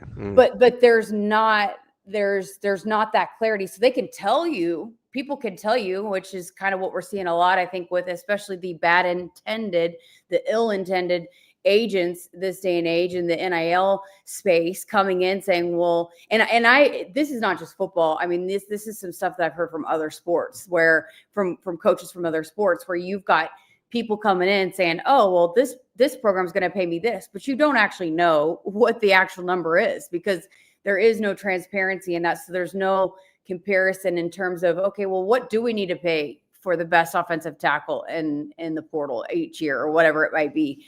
So I think that was pretty interesting. Whereas, and he talked about that change from the NFL to here, but I think ultimately he wants to make sure that he's managing in a way that you're getting the pieces that you need to be able to build around. And while that is his job to make sure that he's, checking all that off, and he's also, having conversations with the staff of what do we need. And I also think he just knows too, like he's an evaluator. And so he's going to be able to identify that. But then he's also one that he's taking calls from parents, from parents, and that's the question that, when he is talking about that story, that he got a little emotional about it, because it means a lot to him too, to be able to make sure that he's delivering on the promises when he's having these conversations with parents and the kids. So I think he's doing a lot of things, but ultimately it's making sure that you've got the numbers where you need it to be, and you're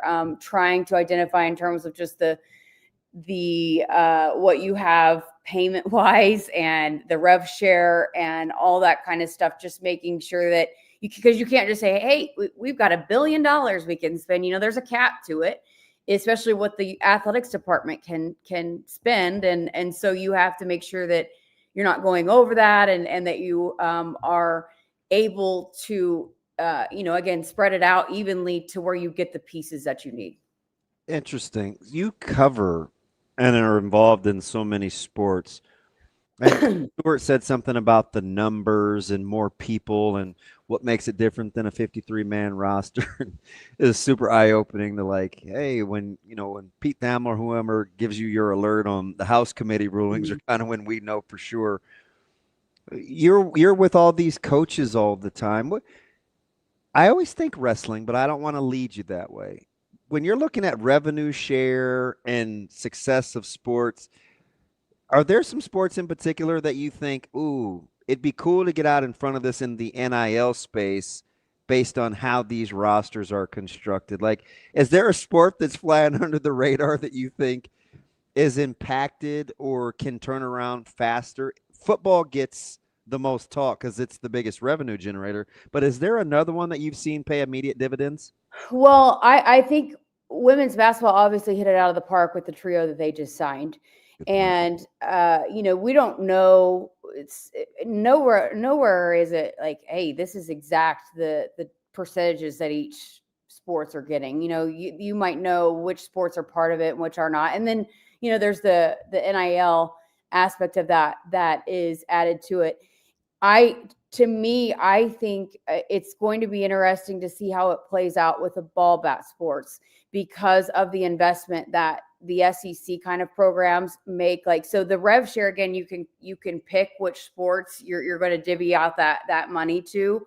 And then, and I think for a lot of the like SEC schools, they're part of the rev share, the baseballs and softballs.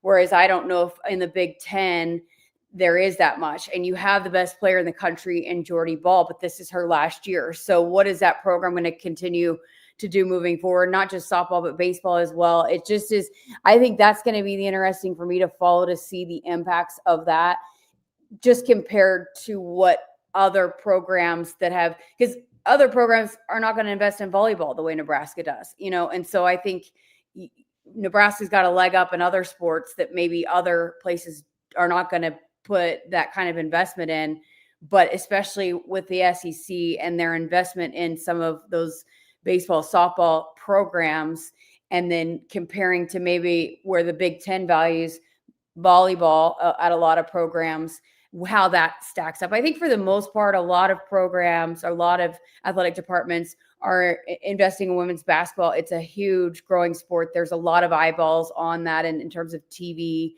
And, look at PBA and the potential for women's basketball to continue. Like they don't sell out consistently like the men do when they get to conference play, but there's more revenue that you can generate from putting a women's basketball team in PBA that sells out, so you have the potential to continue to make money on a program like women's basketball. And so I think that's kind of part of it too, is where can you all right, we're going to invest, but then we're going to see a return in that investment. And so, I think that's where with women's basketball, if you continue to put a top 25 type of program, fans are going to show up. We've seen it. They can that attendance continues to grow. It continues to be in the top 10, top 15 every single year. So, and yet there's still room to grow in that, and that it doesn't always sell out. And so how can you make that happen to where you are continuing to see kind of a return investment on that? So I don't know. It's fascinating. We'll see. I think we're just now in the infantry stages of it to see how it actually impacts programs in the long term. But it's still, I think, too early to tell. But I do look at maybe the baseball, softball to see how that will be continued to be impacted, especially in the Big Ten moving forward in terms of comparing to like what Oklahoma does for their softball program. So I have a feel you kind of know, don't you? Are you operating in the know when it comes to some of those sports programs? I don't actually. I have conversations, but I'm not privy to like, this is exactly what is being done. Jess, I want to stick on basketball there for a second. You mentioned the women's team. Coach Williams has them at 8-0. Coach Hoiberg has his team at 8-0. As you kind of look at their respective seasons, is one start more surprising to you than the other, or did you see this type of start on the table for both? I think knowing, as kind of told along the way a little bit, the delayed health of Natalie Potts. And so knowing that she probably was not going to be available and just how good she has been, I think we'll continue to see once they, match up against some of these Big Ten teams. They go on the road on Saturday against Penn State. And so I think we'll see how they match up. But I am just, you knew Britt Prince was special, but I just think you're seeing even another level. And sometimes you can see a little bit of a sophomore slump, but I think she is just has been fantastic and how she is managing what her responsibility is. I think last year when she came in as a freshman, she obviously had a lot of hype and was very, very good. And there's a lot of expectations with her, but I do think she is a player that probably naturally likes to defer. And so it took her maybe a little bit to settle into, no, we need you to go get baskets. We need you to get buckets. And I think she's really embraced that and recognizes when she needs to take over games. But I think knowing the potential of Natalie Potts' health and the way that they have moved on and next man up, next woman up, and have been able to utilize so many different players.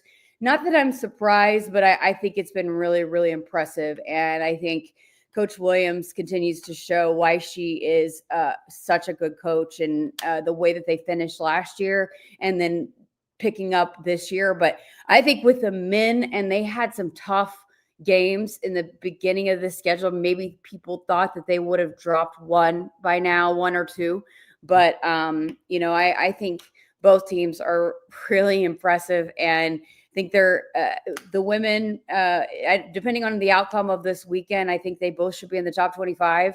And I don't think that's going anywhere. I think that both those teams are going to continue to win games and be right there in that conversation of being in the top 25 conversation. Right, on the heels of that, I'll get you out of here on this. I think you were on the call this weekend again for men's basketball, and they got a big one on Saturday. Is it Saturday? Sunday. A little bit of the roles reversed, though, where Nebraska is the team that's on kind of the cusp of being on the top 25. Creighton is kind of feeling their way along, but appears to, maybe be getting better. How do you kind of see this one shaking out in terms of its level of importance? We know the intensity locally. What do you think it may mean potentially nationally, especially in the Big Ten Conference, where Purdue, Michigan State may be three of the best four teams in the country? Yeah, and Coach Hoiberg has made a huge emphasis. Like, I don't know if I've had a conversation with him over the last year that he has not mentioned that they have got to protect home court. Like that, they took a lot of pride in a couple years ago. The only loss that they had on the home court was to Creighton. And so I know that they want to go undefeated and inside PBA, they want to protect the home floor. And especially when you go looking to that point right there, when you travel and it is hard to beat teams on their home floor, you've got to protect the home court. So I think there's a layer to it there outside of the team, is that they want to make sure that they are not dropping any at home where they do have the absolute advantage. But yeah, I mean, depending on, I expect Creighton to be right there like they are every single year. And so when you talk about a committee going back, which in the Big Ten, I don't think it's as important. I mean, yeah, you want to make sure you don't have bad losses, but I don't think Creighton would be a bad loss by any means. But you could almost go about 500 in the Big Ten if you have taken care of business in your pre-conference schedule. Can you imagine finishing in the middle of the pack in the Big Ten? Teams make it. Have a losing record. Yeah, I mean, and that those teams still make the NCAA tournament. So it's almost like, so if you look at that and you go 50-50 and you protect home court and then you drop them on the road, then you're still getting into the NCAA tournament. So I think it's a chance to get a good win on your record, protect the home court, but then it's a rivalry game. And they didn't play very well the last time they were out. And Coach Hoiberg was heated about it. And so I think we'll see how they respond. But it's going to be fun to see Rink Mass back in this matchup. Connor Essegian played a heck of a game against Creighton last year, so they're going to miss him. But guys like Price Samford, this is his first time playing in this matchup. So I think it's going to be fun, and I think PBA is going to be absolutely rocking. Hodge with as many threes as Trout and some of their versatility in the front court. This is a fantastic tactical matchup with how both these teams play. Yeah, no, absolutely. And just the chess match. And I think it's going to be a really, really great basketball game. I hope it's a great basketball game. You and me both, Jess. Appreciate the time as always. Great stuff. We asked you about things other than football. Yeah. I got you. Good job. I try my best, trying I don't know how you get people to like you. That's fine. Who, me? Yeah, you. Oh, I don't know if anybody does, so I'm still waiting to find out. Jess, appreciate the time as always. We'll talk to you soon. Thank you for the decorations. Thanks, Jess. I think that was Rico. Thanks, Rico. Bye, Shane. I was waiting for it. You need to be nicer to Shane. Yes. That's the only drop he's ever on time with. Thanks, Jess. We'll talk to you later. Bye, guys. Man, you're a funny dude. Does that makes your day? I've got a bone to pick with Ravi. We all do. Apparently a lot. See, Dank likes me. That's cool. Dank Coyote. Oh, Dank. I don't know what you're talking about. There we go. I got one. Dank's a good dude. We got one. That's all we need. Just need one. This game, and we'll get to it tomorrow. Yeah. It's giving me some weird vibes. Creighton, Nebraska? Oh, yeah. Yeah, it is. It is a very role reversal game. Like, usually Creighton is the team that has had more and even this year had more preseason hype, but usually when they come to this matchup, Nebraska's usually not in the position that they're in right now. And Creighton, frankly, usually not in the position they're in right now, where there's not just rankings wise, right? There's just a ton of questions about who Creighton is. Mm-hmm. Like, even if the front end of the season hasn't gone well, the year they made the Elite Eight, they were in the middle of a 6-game slide during this game, right? So I think they were 6-3 coming in because they had lost all 3 games in Maui, I believe. And then this was the 4th loss, and that's what kind of hit the panic button for Creighton fans at that point. But it was still, you knew exactly who Creighton was trying to be.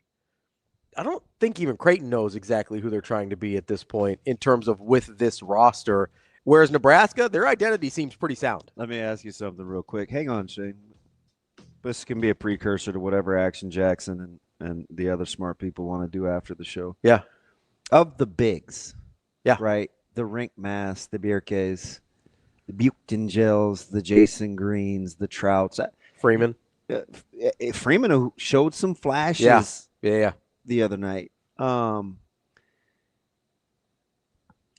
do you expect to not be or continue to be like who they have been? Like, for example, Is Trout going to shoot the three like he has so far? I'll say, what's he at on the season so far? Listen, he might be their best 3-point shooter right now. So, that's at first blush when I talk efficiency. Yeah. And shooting. I'm looking up the exact number just so I have it. Or Buchengel, defensively, or Mass is a distributor, or Jason Green is sometimes the offense initiator. When you look at kind of the big issues, because Nebraska can get a little bigger this year. Yeah. Unlike some previous years. With Buchengel and Mass like that. Yeah. You think you can predict the trend? So the guys I think I know for sure what they are. Yes, Isaac Jason Trout Green? is that good of a shooter. Like, yes, he just is. Yes, Rink Mast is this guy. So Jason Green, I think the variables are Jason Green and Berke. Because Jason Green, while I know he's a great basketball player and important to what Creighton does, he's doing a little more offensively this year than he has in the past. So that's one of the newer things that I don't know if we've got enough track record with yet to see if it continues. And then Berke, as a really, really good defensive player, we saw flashes of it last year. I don't know if we thought we could count on him as being. He kind of can guard 1 through 5. Right. That's what I mean. And like, is that a real thing? Is that something that will continue in Big Ten play? Does Nebraska feel comfortable putting him in that position against Big Ten teams as well? That, to me, and Jason are the things I don't totally know yet, because I know who Owen Freeman is, especially when he's healthy. You think the ambiguity in the backcourt is a wash? No, I think Price and Dix are a wash. I think the ambiguity in the backcourt is worse for Creighton because they're more dependent on Graves being good. Nebraska's less dependent. That's because fair. Mast runs the offense. That's fair. Right. And you know what you're getting from Sam. Yeah. And I think you kind of know what you're getting from Jamarcus. It's easier to work around, even if the level's not as high as you want it to be, if you know what the level is. Oh, that's fair. Graves has modulated a lot over even the first 7 games of the season or 8 games of the season. You know, you guys made fun of me on the chat a couple weeks ago for already transitioning to college basketball. You guys did. We never made fun of you on the chat. Well, clearly, I watched a lot of college basketball. You do, and I'm okay with that. You watch a lot of hoops. Where is UConn in the pecking order? If I told you, because what Michigan? Go back and go grab Michigan State, Iowa. Michigan State, Iowa. I thought you were talking about Michigan. Go grab that game. What Michigan State did to Iowa and how they did it, I was thoroughly. I saw the impressed second half of that. Now, game. Michigan, I told you, I'm not surprised by Michigan. Yes. Right, I'm not. I'm surprised Cadeau, they're like that good. Cadeau, what did I tell you about Cadeau? I know. That's the guy I wanted. And I don't know if Creighton could have gotten him or not, but that's the guy I want. And when I looked at all the point guards in the portal, I was like, I like Coach that Mack guy. took a look. Like, this would be interesting. Yeah. I think Cadeau's really good. I am not surprised that he is balling. Like, I like that guy a lot. Yeah, that's great. I'm glad he's. Where did he used to play? It's not necessary. You're fine. You're fine. So so those 3 teams are really good. Yeah. Right? Purdue, legit. Michigan, legit. I think Michigan. You asked me what happened to the Michigan State-North Carolina game, and I told you that game was 55-52 at one point. Mm-hmm. It finished like 74-58. Yeah, they put the gas on. So they just all of a sudden – now, Carolina shot selection, it leaves a little to be desired, right? I watched Caleb Wilson the other night go like 5 of 19. Yeah. So I understand that, but when if you watch Louisville last night, they struggled with Arkansas's pressure. Although Arkansas does some silly things late in games, maybe that'll catch up with them. Maybe it won't. Well, I mean that's a Calipari Staper, right? But Acuff Jr., like those guys are long and strong. Yeah. So I don't know who else you throw into that mix. I know you guys like UConn. Yeah. They are very, very Caravan dependent and solo ball. Some of those guys aren't there yet. Although Ball and those guys got it going late against KU to kind of. Yeah, no Peterson for KU though. I get it. So I don't know what and to do with that. For there's some like Kentucky. I look at them and they'll get healthy. North Carolina will get healthier with Trimble. So some of these teams are missing a few key cogs. You think Fears is going to keep shooting at this level for Michigan State? I don't know. Because if he does, that's trouble for everybody else. If you were Jacob Padilla and you were sitting next to me, he would have already charted where he gets his shots on the court, whether he's open and degree of difficulty. Yeah. He makes a lot of tough shots. At some point, those That's gonna probably come down. won't go in. Not but a- he still can get to any spot on the floor he wants to. I mean, if he goes 12 points, 9 assists, and 42% from 3 all year, I just don't see. I don't think he's a 42. I don't know. I don't either. That's why, because that's a big variable for his game. Let me ask you the other thing. Yeah. Because I think, Duke's got a chance, obviously, to be really good, even though they're young in some key spots. Yeah. Are you giving Florida a pass because of the strength of schedule? I mean, I think Florida's a different team than they were last year, so I don't like. I'm in wait and see mode on Florida. Although Houck's pretty sweet. Yeah, for sure. And that was huge to keep him and get him back. He and Boozer going back and forth. Boozer's better offensively than I thought. Do I not know ball? Do all ball knowers know that Boozer was going to go for 25? No. That's not true. I'm going to need you to knock it off, JP. He's hurting my feelings. Do you want to see if he agrees with your Cooper Flag take too, or no? I know he's got to agree with me on Flag, at least some degree. He said I penciled him in for 19 and 12, like for his career. Low on the points. Okay, 24 and 12. God, that would be a heck of a NBA career. It would be. I mean, that's you're kind of getting Anthony into Davis.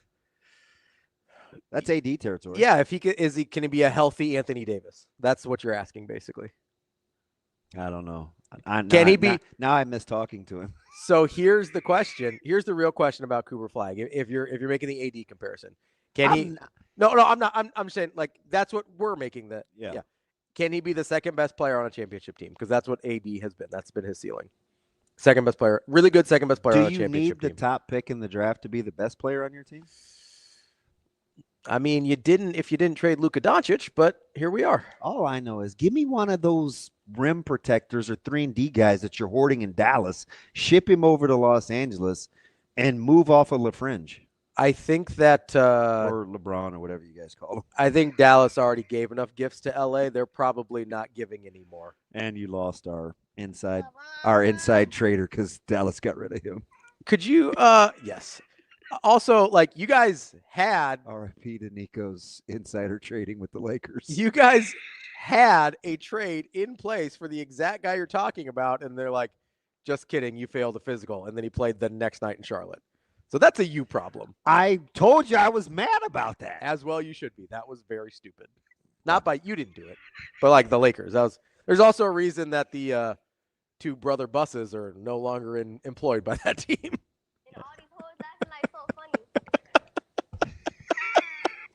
Wolf. Did you say D&D guys or 3D guys? 3-and-D. Oh. Nobody's talking about D&D. Well, you should be. Nobody's talking about your loaves of bread.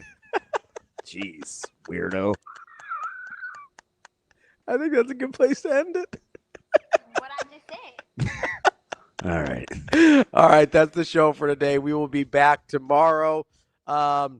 Jacob Padilla and I will be talking a little Bluejay Breakdown coming up next. So stick with us if you want a little bonus content. DB is going to go teach some people about football.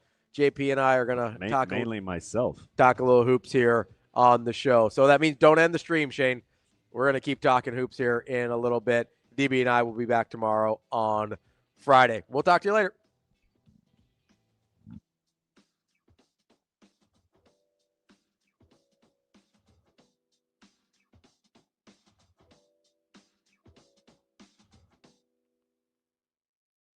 We got a talented group, and it's a talented group that love each other and support each other. Kiara Reinhardt's don't grow on trees, even though she's really tall. But her leadership for this team is just incredible. To have someone with her experience, and obviously, again, she is a very good volleyball player. She was just drafted in the first round of the pro draft, but who she is as a leader and a person is just even more important. And then Ava Martin's a pretty good person to have on your roster too. We know in crunch moments, she's going to step up, she's going to shine, and Anna really does a nice job finding her in those. Again, just last week at Marquette, game was on the line, 3 set points. I think Ava Martin went kill, to win that set. And so I love having that. And then our freshmen have stepped up. Our newcomers have come in, and even just now, Anna walked by me a minute ago, and I gave her a little welcome to the NCAA tournament, because we do have players on our team, even fifth years, that have never been before. So her and Eloise Brandewie, coming from Ohio State, has never been to an NCAA tournament as well. And so such a special moment for even our older ones that have never been there before.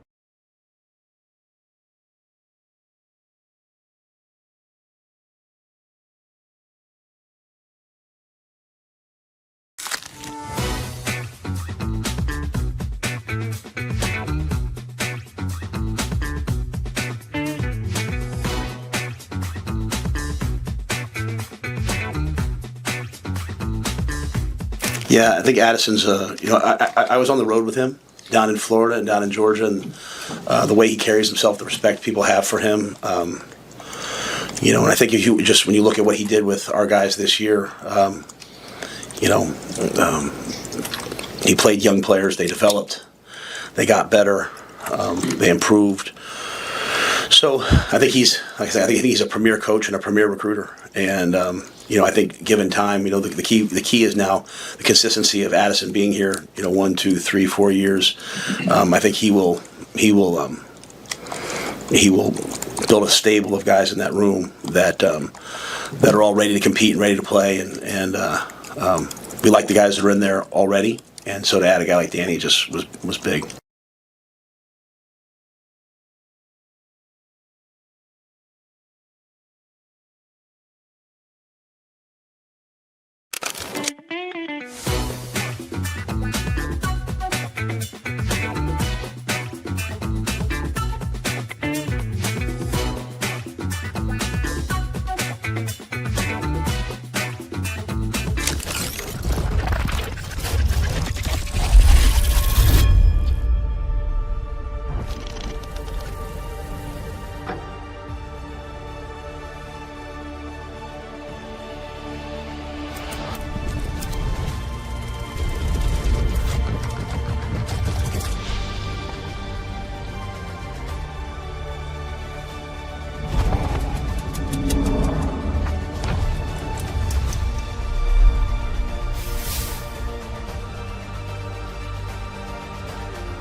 A successful financial future is built one coin at a time.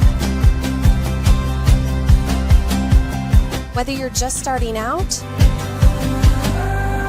or a seasoned saver, we've got the financial resources and team of experts who will be with you every step of the way. Centris Federal Credit Union. We are where you are.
Welcome back to a little bonus content here with Bluejay Breakdown. I'm Ravi. Jacob Dilla joining me now to talk a little Creighton basketball. JP, how are we doing today? Well, it's firmly basketball season now. Squarely. High school season starting tonight. There you go. Obviously, we got Creighton women are starting conference play tonight somehow, playing a conference game. So, we're all the way in on basketball season now. Yeah, absolutely. We are about a quarter of the way through the regular season for the college teams already. I know you mentioned high school is just tipping off tonight. Check out the NEB Preps accounts. Got the hat there. Yeah, so let's start with Creighton in college, though, because the men are 8 games into the season, but I want to start real quickly with the women and where they're at. We knew this was going to be a learning curve, to say the least, as far as just replacing everybody that they had to from last year. Are you surprised with where they're at? They're 2-4 on the season. Is this about what you expected to look like? Just overall general thoughts of what we've seen so far. Yeah, I mean, they never ease into the season with the way the Jim Flannery schedule is. Thanks, Flan. It's not quite what they had last year, but they're no cakewalks, really. Yeah. So I thought maybe they had a chance to get another win or two out of what they've played, but they've looked like maybe UNLV. Yeah. Would have been nice to get the Northern Iowa one. Yes. You know, yeah. but so outside of that, like South Dakota State's always pretty good. Like Yeah. that's a tough game, and they play it every single year. Yeah, the truth is, at this point, they're gonna go as far as the freshmen take them. Yeah. Especially with Keani Lockett suffering an injury. It's unfortunate, but pushes Ava Zedeker into the starting lineup, and now you need more from her. Neely Gessert went off at 25, took 19 shots in that last game that they got out there in Vegas, got the win. So it's a lot is going to fall on those two. I think like Kendall McGee, I think she can give them some things. Like Nora Gessert's kind of a connector out there. We have seen Elizabeth Gentry take a step up and be a reliable finisher for the team, scoring double figures a few times. So you've seen some from both sophomores. Allison Heathcock as well has had. I would say Heathcock had a nice game against Northern Arizona. Yeah, so I think you're gonna, and then Kennedy Townsend, we know she can get hot. But to raise the ceiling, like the freshmen have to grow up at this point, especially without Lockett now. Yeah. So you're gonna have so much more on Zedeker's shoulders. And double in that last game wasn't super efficient offensively. We'll have to see where she settles in as a shooter, but they're going to need her to create a lot offensively. I think the middle two quarters against Northern Arizona were kind of a microcosm of how this season's going to go for Creighton, especially when you are relying on freshmen and some sophomores that much. When you had such a heavy burden on the previous class for the last 3 years, you have 7 points in the second quarter. Obviously, that's going to be tough to win that way. But then they come back and score 33 in the third, which is 33 points in a 10-minute quarter is bonkers. Like, that's crazy work. So that's kind of the dichotomy of this team, right, is you're going to have some 7-point quarters. I don't know if you're going to have any more 33-point quarters, but it just shows the extremes within the season or even within the same game that dealing with that amount of youth can happen. And you saw the difference in athleticism and the ability to get to the rim under control and either draw a foul or finish. Yeah. That was the complete difference in that UNLV game. Just consistently, the Lady Rebels were able to get in the paint, and then Creighton kind of out of control if they got there at all, and wasn't able to get to the line, wasn't able to finish at a high rate. Like the disparity in free throws and layups in that game was just far too much for Creighton to overcome, even though they were in that game leading for long stretches of it and just lost in the fourth. So that's going to be an issue. That means they're going to have to rely on the perimeter shooting, and that's obviously volatile. But think about the problem with this team is everybody is probably in a role or two higher than they're ready for. Yeah. That being said, I think they're talented enough for some of them to grow into those roles as the season goes on. So just when does that happen? Yeah, exactly. Yeah. It's going to be might be next year, might be end of this year. That's the $1 million question. This is going to be, I mean, Jim Flannery kind of joked about it, like he's had it easy the last couple of years, hasn't had to do a whole lot. I don't think he's had to do a lot of coaching, if we're being honest. I think he said that as much. He's having to do a lot of coaching right now. So this will be his biggest challenge in a while. Yeah. Coaching up this team. But again, no matter how this season goes, there's certainly some pieces, and we're seeing the reasons why they're excited about these freshmen that I think this team has a chance to build a really strong core moving forward. And tonight they open against St. John's as we record this on Thursday. Yep. It's St. John's is 7-1. Only loss is to Harvard team coached by Carrie Moore. But yeah, it's going to be tough. Yeah. And on the road out at their place this early in the season. So it's going to be another learning experience for Creighton. But St. John's is a tough way to open the conference, but then they'll kind of step back out in non-conference once they figure out where they're at with that first game. Speaking of figuring out roles, growing into roles, let's switch over to the men's side because that very much is a theme there as well. I think you have DB and I talked about this kind of at the end of the show this morning on Thursday, that this is one of the first times in a while that Creighton has gotten to the Nebraska game. Whenever that falls, it's usually first week of December. So you're a handful of games into the season, that I genuinely don't know who they want to be. And I think worse, I'm not sure they know who they want to, or maybe don't know who they need to be at this point based on their personnel. And honestly, I can't really blame them because they have not had a chance to settle in with the same group of players. Yeah, health has been a big issue for more than a game or two. Yeah. Like obviously out to Vegas, you find out they lose Jackson McAndrew. Okay, this is a team you're going to go with. We're plugging in Hudson Greer into a bigger role.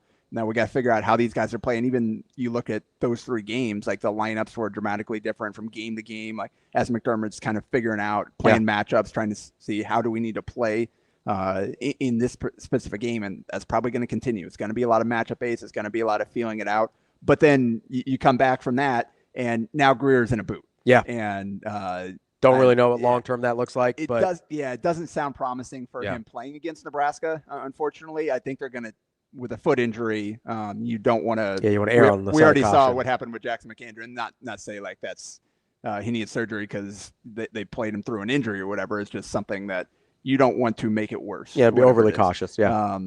With how important he's going to be to this team and how bright a future he has, you've got to let it heal fully before you try to get him back out there. So we don't know. So that, again, you plug him back in and now he's out and you got to figure it out. Well, and before that, you had the Owen Freeman thing, right? Yeah. He's still. And that's continuing. Just it's a game to game, yes. stint by stint process. He is just now starting to show more consistent flashes of kind of who we saw him last year at Iowa. You hope by a month from now, when you're actually into the heart of conference play, that maybe he'll be capable of 22, 24 minutes a game. Because that's kind of what his ceiling has been, right? He's never been a 30, 35-minute a game guy. That's not who he's going to be. He's not going to be Kalkbrenner in that sense or in any other sense, right? But if you can get him to 22, 24, is that a reasonable goal? Oh, without a doubt. And he has to get there. Yeah. Like for the way this team is built, you need him to be a factor because I don't know, depending on the matchups, I don't know how many minutes you can play Jason Green at the 5 and hold up rebounding wise and size wise too. And I don't think Kerem Conan is ready. So he looks like see little flashes. Looks like he's probably a year away. Yeah, without they need to be able to short spurts in controlled situations where you can play him to his strengths, and not get him caught in something that he's not capable of doing. 2 or 3 minute spurts, maybe each half, just to give a different look, give Jason a break, give Owen Freeman a break. Yep. So I want to say on Jason here for just a second in the small ball 5s, because typically I'm a huge fan of small ball. I think it presents a lot of problems if you can get away with it defensively. You mentioned that as one of the questions of if they can get away with it defensively. But here's my other question with Jason Green, who obviously Omaha guy, Miller North guy, love him. But he's kind of strange for a typical small ball 5 in that he doesn't have, while he's shot the ball much better this year, he doesn't have like a dynamic offensive game that can make up for whatever defensive not lapses, but deficiencies you're giving up because of size, right? Like that's always been like, whether it's Ethan Rogge, whether it's Denzel Mahoney, whoever the small ball 5s have been in the past, you've always been like, oh, Ethan Rogge's going to pull, what was that guy's name from the big bearded guy from Xavier? I can see his face. They had some huge, like 7-footer that was like this lumbering Big East big, and who had no interest in trying to guard Ethan Rogge at 30 feet at all. You had Denzel Mahoney. You're like, oh, he's going by every big in the league. Like, no questions asked. Jason doesn't have that one thing where you're like, oh, that's a problem for every traditional 5 he'll see on the offensive end to balance it out. Yeah, I think so. More than anything, I think what Jason at the 5, and you mentioned he's shooting the ball with so much confidence right now. And it looks good. And it's not stand still, catch and shoot wide open. He's shooting off movement. Like he's ghosting screens. Yes. He's coming up, like running along. Guys the are closing baseline, out. He's getting it up over him. Like he looks good shooting it. So I want to make that very clear. It's not something where, again, like he's not going to inspire fear in opposing defenses. So like from a spacing standpoint, like we're still a ways off from that aspect of it really being impactful, but he is making teams take advantage if they leave him open. I think more than anything, what they like with him at the 5 is he does the 5-man stuff, and that allows the rest of their offense to flow the way it needs to. And that's why we see Jason at the 5, Isaac Trout at the 4 versus, Isaac 6'10", whatever. A lot of talk about him being a small ball 5, and he does it in spurts, just based on the lineups out there. But Jason, the screening, the posting, all that stuff, like all the glue guy stuff. He's more used to filling that role, and that allows Trout and whoever else at the 4 to kind of space and do the things that they're used to and play to their strengths. So that's more than that's the thing. Like playing small ball 5 isn't necessarily because Jason is in that spot. They have a big advantage there. Like Jason's at his best offensively, taking advantage of his own post up opportunities against smaller guys, and it's got pretty good feel around the rim. He's better at that in 4, and when he's on the perimeter, he can duck in and take advantage of matchups. But I think they like him in that spot because of the way the whole thing works together. And it shifts everybody else into the right spots. The problem is, defensively, he hasn't, in terms of mobility and staying in front of people, in terms of like switching screens or hedging, all that stuff, he hasn't quite been as good as they need him to be. And then both Green and Conan have a sub-10 defensive rebound percentage. So it's going to be, and Mac talked about like the 5s aren't doing a good enough job. And Freeman actually is over 21. Like he's second behind Greer on defensive rebound percentage, but he's the center that's there all the time. Yeah. And he's very clearly missed some opportunities to rebound that he should have grabbed or was in position to. In just not reacting quickly enough, getting beat to the ball or whatever. But like that's an issue right now is with Freeman, without Freeman, they got to find a way to defensive rebound. Yeah. And Greer being out of the lineup makes that even more difficult. But one thing we did see against Nichols is without Greer, McDermott cut down on his rotation and he went with longer stints with the guys and left them out there together for longer. I don't know if that's a conscious decision. Like, we just need to let these guys roll to try to build some of that chemistry and figure out how to play together. Yeah. But like in tracking lineups from Vegas to this, there a lot of subbing. He talked about with the Iowa State game or whatever it was, like he threw some crazy lineups out there or whatever. I think we saw him try to settle into more. Ty Davis didn't play until the second half while they were in control. So they went shorter rotation and longer stints with the guys on the court. And hopefully we'll see if that's the way they're going to continue. We'll see if that can build some chemistry. So I know you've been tracking these lineups. Have you noticed any trends where you're like, hey, these guys have played particularly well together, or the team has played particularly well with these stretches? Or because the sense that I've gotten, having not tracked anything, is it feels like it's been chaotic, might be too strong of a word, but somewhere in the neighborhood of, because he hasn't really had a chance to settle into lineups, I don't know that we've seen enough to get any trends. And that's the one thing when I started initially tracking lineups, and I don't have necessarily a full season collected right now, but there weren't any that like, oh, this one is positive all the time. This one, they're playing a long stretch. This one seems to really be clicking. It's just a lot of different lineups that one game it does well, one game it doesn't. Even within the game, this lineup works for the stretch here, and then the next stint come out, it doesn't work. So it is very much, they're still, like you said from the start, still trying to find themselves and find the way that they need to play, what needs to happen for this team to work. And I think a lot of it's been just the inconsistency makes it difficult to settle in on anything because it is different from moment to moment. And after the Nichols game, I mean, they gave up 76 points. Their KenPom defensive rating dropped again, a healthy margin, but it's weird because it really, in that game, it was 2 stints. It was in the first half they had like 16 and a half from 16 and a half minute mark to the 9 minute mark, and then the last 9:45 of the game, and some of that with backups in or whatever, but the starters also in for a healthy chunk of that and played a part in this. Those 2 stints, so that is 17 minutes and 15 seconds of game time, 32 possessions. Nichols went 19 of 23 from the field, 4 of 5 from 3, 15 of 16 at the rim, 8 of 12 from the line with only 4 turnovers. Scored 50 points in those 17 minutes.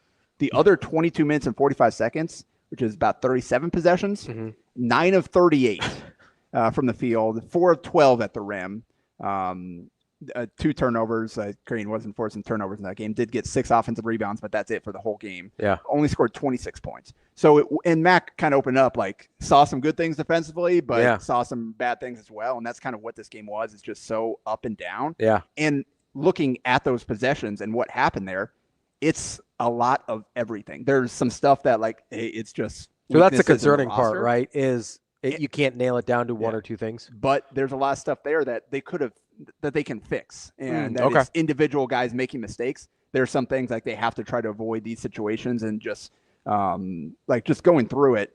I thought 5 of those buckets were just great plays by the offense. Like Creighton didn't necessarily do anything wrong. They just got beat with a really good play, not just they're turnovers leading to easy buckets or misses at the rim leading to easy buckets. That's 5 of those buckets right there. Okay.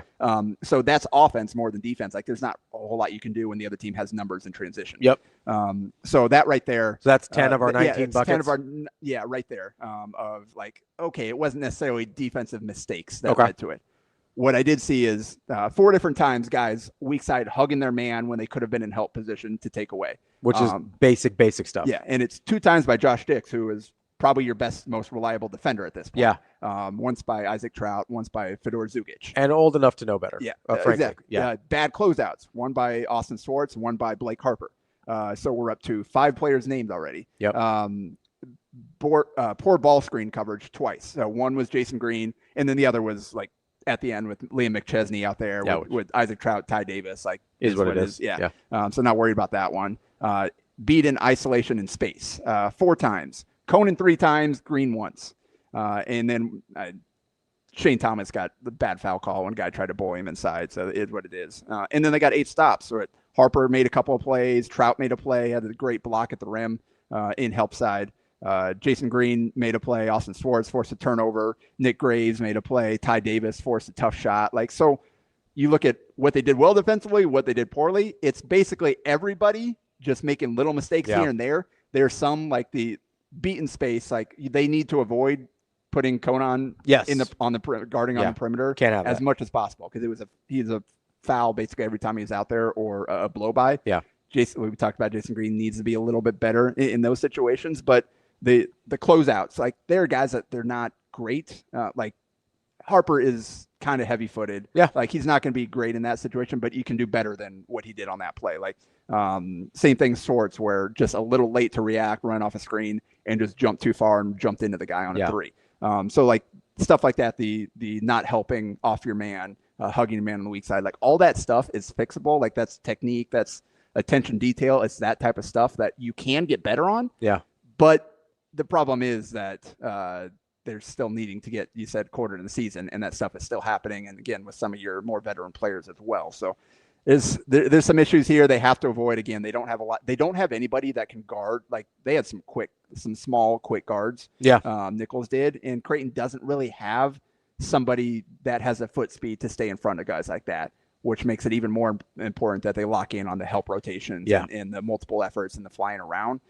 Because like Josh Dix is your best perimeter defender at this point, and he's much more of a trying to be in the right spot, being physical, being long, being 6'6". Like he doesn't have super quick feet. So I don't know, like moving forward, like Creighton's gonna have some tough matchups just based on lack of lateral quickness throughout their lineup. Yeah, but they need that, and that's why I was. But they have enough length in some of these that the help defense should be better. That's exactly that's what I thought. For them to be have a chance to be good, it had to be locked in on the team defense. 5 is 1, all guys doing it, because they don't have the rim protection where you can just funnel guys into Kalkbrenner and he'll take care of it. You look at the numbers; they are very not encouraging for Creighton this season.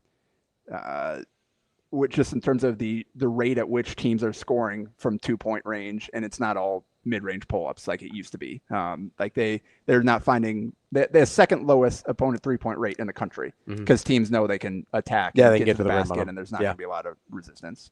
Let's move on to the Creighton-Nebraska matchup this weekend. It's at Nebraska. Obviously, Nebraska's off to a very good start this season, 8-0. Probably came together a little quicker than I thought. If Creighton has come together slower than I thought, I think Nebraska came together quicker than I thought. I think a lot of that has to do with how seamlessly Rink Mass was entered back into the equation and how good he's been.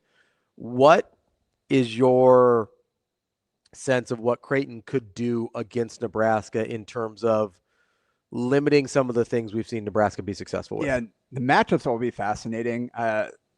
I kind of wonder, like, I think they'll probably go with Freeman on Buchtengel, and if he wants to shoot, they'll live with it. Yeah. And put Green on Mast, although I think Green's going to have a tough time one-on-one with Mast. Mast is big. Like he's like we saw what Green did with from Villanova Dixon last year, and has the ability to kind of to find him inside and out. And I think you're hoping for a similar performance against Mass. But yeah, Mass is a guy that he'll back you down. He'll take advantage, get his little flip half hook shot up and in. So I think it's going to be really important for Green to be really locked in and physical. And Mass is a little taller than Dixon too, so that like getting the shot over Green could be a problem. So I think we'll probably see some doubles sent that way. They may start up straight up, and if Green can't handle them, then you'll start to send some doubles. That scares me because Mass is a good enough passer that he's going to beat you for that. That's a tough proposition. And that's why they've been so good. That's been why, that's why they've been good. Why he's the player that he is. Like that's great players. Kind of have a big man that's good at passing is tough. So I wonder, I'm guessing that they'll try to configure lineups to have Dix on Sanford. With Price Sanford, obviously a former Iowa teammate, familiarity. Well, he's been their best perimeter player outside of Mass right now, leading scorer. Yeah. But then that puts Blake Harper on Jamarcus Lawrence and Nick Graves on Sam Hoiberg or some configuration there with their starting lineup. Then you get Frager out there and changes some things or whatever. But the matchups will be fascinating. The way that Creighton choose defend Nebraska. Would you almost put there's a part of me that wants to put Harper on Hoiberg and say, hey, if you want to shoot, you can shoot. Yeah, that's either way there. I think between those two, it's kind of toss up. Yeah. Okay, fair. But you're right. Of the two, Hoiberg is the one that you're willing to live with getting open looks. You don't want Lawrence to get hot. And I don't think Lawrence is super great.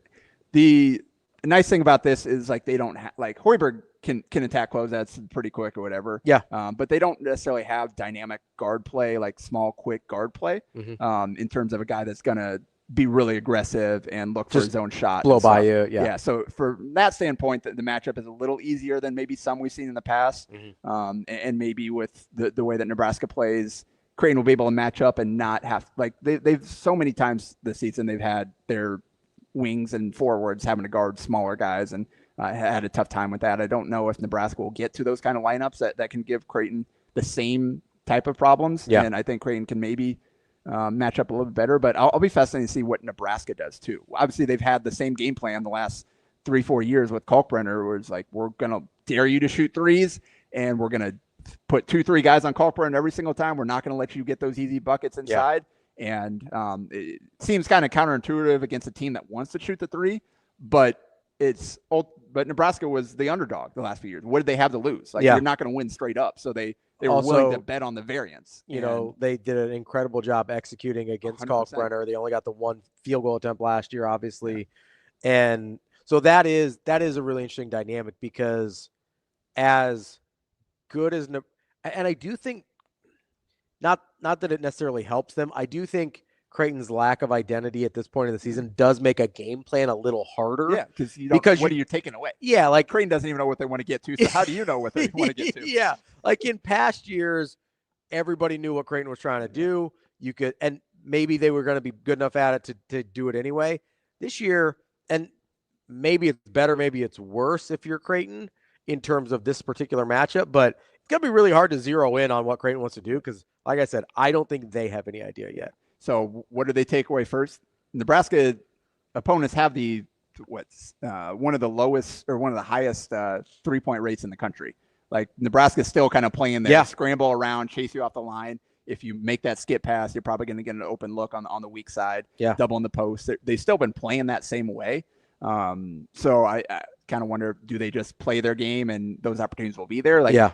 For a Creighton team that hasn't shot the three well this year, you kind of all right, let's go with the variance play again. But they're coming off of making 17 threes on 34 attempts Best in their last performance game. of the season. Yeah. So there's some guys you definitely don't want to give open looks to and let them get hot. So this will be a fascinating. It doesn't seem like the results of this game follow any sort of logic over the last handful of years. They really don't. Yeah. Going in, no matter what the narratives are, no matter what the guys are playing, you never know what's going to happen. Yeah. So this honestly might be the hardest to project with this matchup going in, which I don't know. Watch be kind of hilarious if it ends up being the exact score that Kempon predicted. Yeah. This is the year 79-74 Nebraska. Yeah. That would be funny if it's the year it finally, when it seems like we know the least, at least about one of these teams, that it finally goes according to plan. JP, anything else that I missed on Creighton before they take on Nebraska? No, I think moving forward, Nick Graves is going to be a key. Like you need him. Got to get him to even out a little bit. And what I thought his playmaking was really good in that nickel. The step back threes, like they're, as we saw in the non-conference, like occasionally he'll hit those, but that's not sustainable. Not worth the volume of attempts. Yeah, the playmaking is the thing that you need to get. And what I saw in that game in Nichols was transition. It was ball screens. It was attacking closeouts off of other guys running with the ball. So it's not him dominating the ball and just controlling the pace of play. It's him creating opportunities for teammates in a lot of ways. So they need to continue to push the pace, and they need to get that ball moving and let him attack off a closeout versus just trying to break down his man at the top of the key. So we need to see their offense as a whole. Just the efficiency, the execution, the off-ball movement, the other guys making it's all got to get better. Yeah, because then I think Graves can fit into that better and still be an impactful player if you're not asking him to dominate the ball and set up things that way. There you go. That is Jacob Padilla. He covers everything for us, including Creighton basketball. That is Blue Jay Breakdown for today. Austin Jacobson and I will be live after Creighton and Nebraska to give you immediate Blue Jay Breakdown post-game content. So make sure you join us there. JP, thank you so much for joining me. We will see you. Well, DB and I will see you tomorrow. Austin and I will see you on Sunday. Have a good rest of your day.